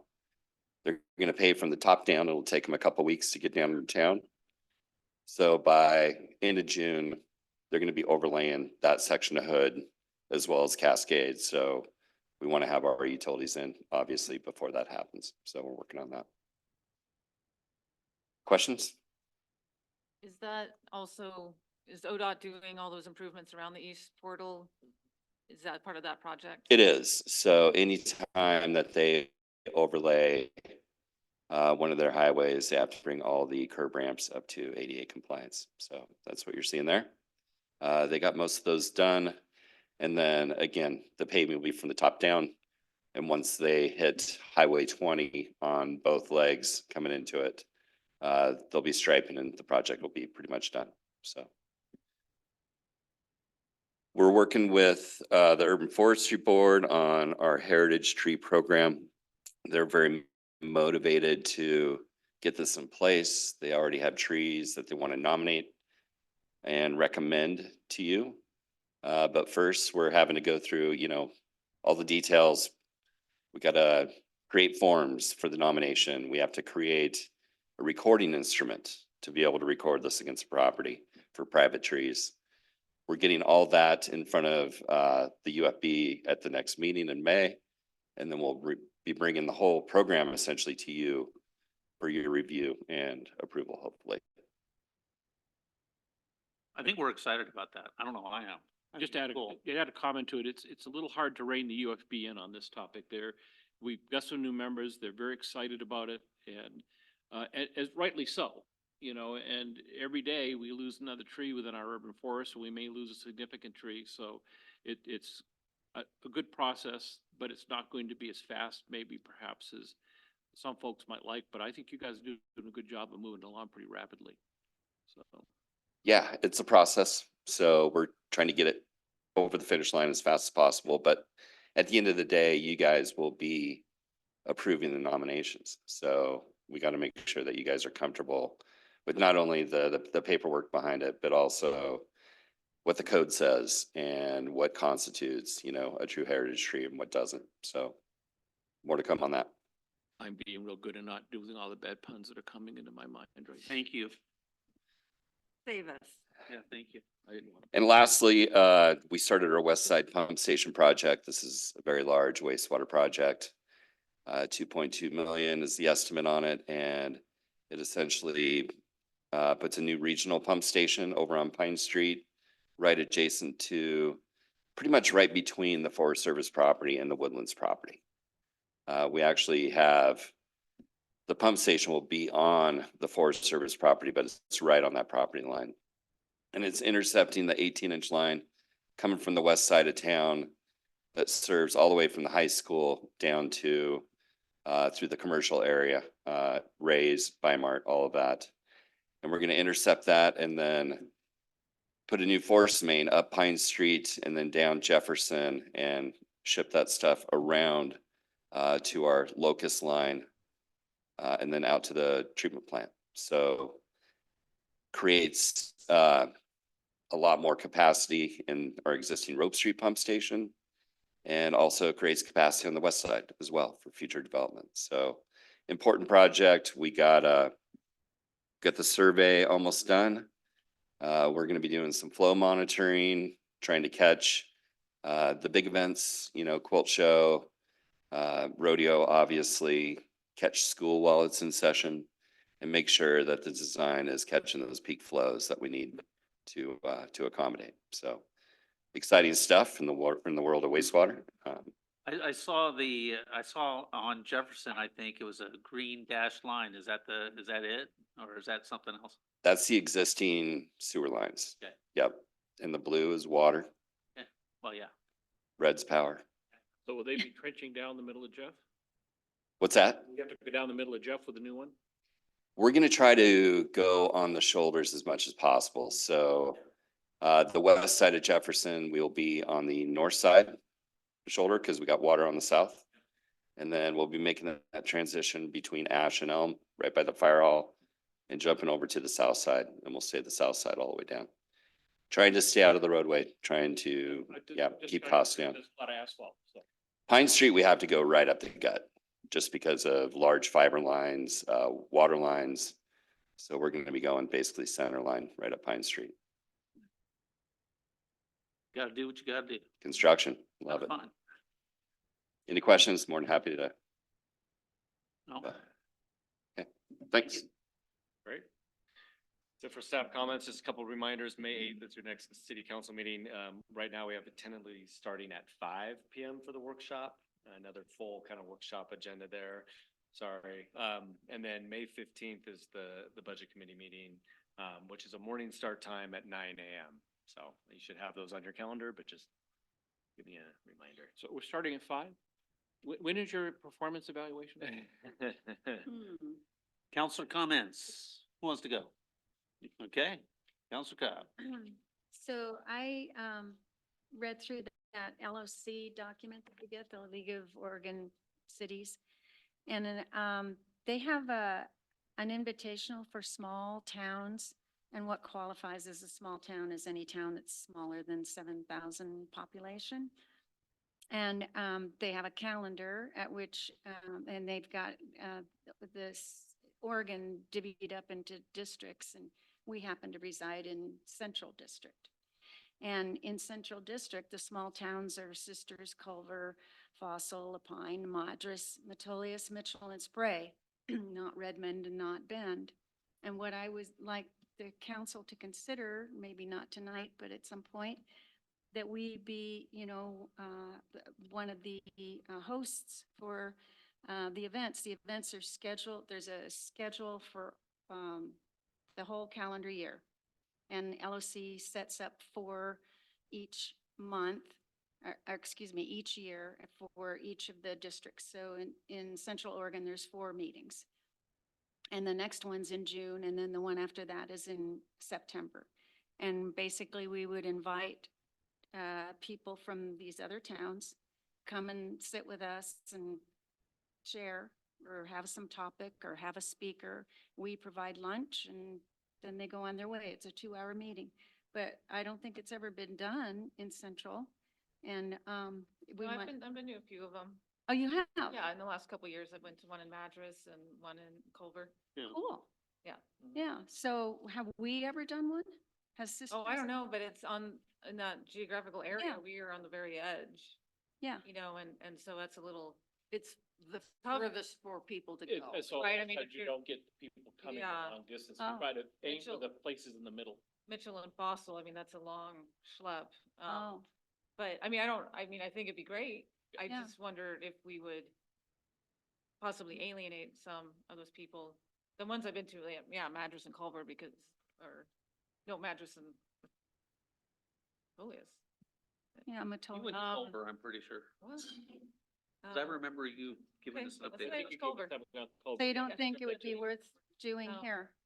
Well, it's a good question. I mean, it would be great to do that. It's Maybe you just could see if they're something- interested. I think maybe if one of us can attend the next meeting and then offer it up and see if people were interested or they. None scheduled, Yeah, the next one is for the Central Oregon is June 21st. but nothing scheduled. Yeah, and it's open. They do provide like a virtual option, with that. They do a lot of the planning, they do RSVPing and stuff. You've Yeah, signed up for they those. usually offer up, LOC schedules a speaker, whether from its LOC or just some other organization in the state, you know, housing or, you know, whatever the topic might be. My problem with June, in my mind, is that's a very busy month for staff. And it's also a very, very busy month council-wise. That may be why nobody's grabbed June at this point in time. It could be a bandwidth issue for some of the smaller cities. But I think it might be interested in having, exploring and maybe even exploring via email or some other process before we take and commit staff time to something here. And since the organization has already been meeting, there's a structure to get the information out. And I think September is a better time frame than June to try to do something like that from a planning perspective. I'm very uncomfortable trying to put anything together between now and June. I like the idea in the fact that although we're a small town, we're not a small town in a way. You know, we're not Culver. Culver's really small. They have no staff hardly at all, and a lot of those cities could benefit from. Spray is actually the smallest. It's 200. Yeah, so I think I'm that- sorry, I'm not speaking into my microphone, but I like the idea of kind of being a leadership role for small cities and saying, hey, this Yeah, is I what do you, Yeah. I think we should look into it maybe casually and kind of see how it goes. And I don't know if somebody wants to go to the next meeting. Doesn't sound like there is one in June. No, there. Is there somebody at LOC that runs that program? Do you know who that is? Yeah, I did. Yeah, I reached out to the Okay, you've already had contact. Okay. training and membership folks, yeah. Yeah, I mean, I'm going to an LOC conference tomorrow, so I was thinking maybe I could run into that person, but, yeah, I think it's not a bad idea. No, I do think that the travel is a consideration, and I think people coming from Spray would probably say, we'll be virtual, you know, but that's okay too. If the meeting is, Usually on a Friday, so I mean, if there Yeah, it was is some Friday. reason for them to be like, oh, maybe we'll stay in Sisters for the weekend or something. and- yeah, Five Pine has a great play. Oh, he's Yeah. not here anymore, sorry. The same time too. It's 11 to 1. 11-1, yeah. But I think it doesn't hurt to look into it. No, I wouldn't spend, 20 hours on it, but. Yeah, and one of the questions is just how much is on the city to prepare. It might be like ordering lunches or something, but I think in terms of the responsibility, it's more of just attend and participate and provide the facility and LOC. We haven't been a regular participator in that, that's for sure. Does LOC provide the top? Yeah, and it sounds like what they're doing with the next round is the legislative updates. So like Yeah. Ariel Nelson and those folks. So somebody from LOC might come. Yeah. If it's Ariel, I'll see her tomorrow for sure. All right. She's always down there, so. I mean, I found them very interesting to talk to. I mean, I think Sisters in that group is different. I mean, Madras is a little bit of an outlier because it is pushing that 7,000 Yeah, it is. mark. But it's so rural. And, but I found it very interesting to have conversations with people from Spray and Fossil, and they have housing problems just like us. And, you know, and kind of shared some aches and pains, but shared some ideas too. And it's just nice to meet your colleagues face to face. So I think the ones I've been to have been useful. Yeah. Nice. Good. Okay, Okay. what else? You got That's anything? it. Yeah. Gary? I just want to welcome Councilor Letts back to the Yes. physical meeting rather than the virtual meeting. It's Yay. been you've been missed. Oh, thank you. Missed you guys. I had attended the VIT meeting this week with Carrie, and we kind of focused on a couple topics, not to try to whittle it down to the 17 topics we could be talking about. You know, kind of did a refresher on where we've been going with daycare, and we're making some progress, which is exciting. The school district, it's looking into, because they're going to keep at the new building, the nothing signed in stone yet, you know, but the SPRD is going to take the majority of the property. The school district's going to manage the one wing of the property for a few uses for their preschool promise program, but also partnering with a woman named April Farmer, who's been working actively on trying to capture that like 0 to 3 daycare, 0 to 3-year-old daycare. And so it's looking very promising for that we might actually have 0 to 3 daycare in Sisters. Yay. It's a start, and but yeah, a lot of teamwork. So it's really encouraging, and more work to be done on there. But yeah, housing update. You know, obviously, Carrie gave us an update on the Northwest Housing Alternatives. They're kind of in their land partition phase, so that's still moving ahead. With the school district and the Rooted Homes project, they were trying to get 2 houses awarded. They got 1 house awarded. It just ran into the high interest rates. They couldn't get the second one. There was interest, but it just, I don't think, penciled for the other applicants. So they got 1, which is more than, it's 100% increase in the More than zero. more than 0. Just hard. Yeah, so this kind of speaks to what we were talking about earlier today. And the C4C housing thing coming up in a couple weekends. It should be very interesting. And What's the title of this talk? Who gets to live here? gets to live here. Pretty provocative. Yeah, It's gonna get people talking. yeah, no, it's a good title, I think. No, it's not bad. I mean, Yeah. you know. An updated roundabout arts. I also attended the SCED meeting, the EDCO SCED meeting, and I think, you know, one of the attendees there, who's a business owner, was kind of pointing out some hiccups and anomalies in some of our code, depending on zoning and type of business. And I know that she's been talking with Scott and Emmy about it, so I don't think it's a surprise, but there were some things that was just like, really? Well, that's very creative code I didn't know about, and counterproductive. And so it was just kind of that reminder of code cleanup. But, you know, I would like to, you know, kind of keep that going. You guys don't have anything to do, right? You guys, a lot of free time right now. Look, he's just sitting there. But there were some really interesting things that were really counterproductive,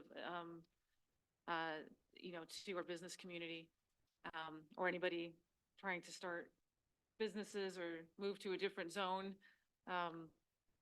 You know, one thing was brought up that like in the light industrial area, you're not allowed to hold classes of any sort. So if you wanted to have like a class on how to make something, welding or it's not allowed. Just and don't tell anybody. I you're know, doing it. that was kind of the thing. I'd be like, It's yeah, not a class, it's an Yeah. apprenticeship program, and then Right. you can have it. right. Yeah, the class police will be coming after you. Yeah, or there are restrictions in downtown commercial on manufacturing and including even like crafts and and there's a lot of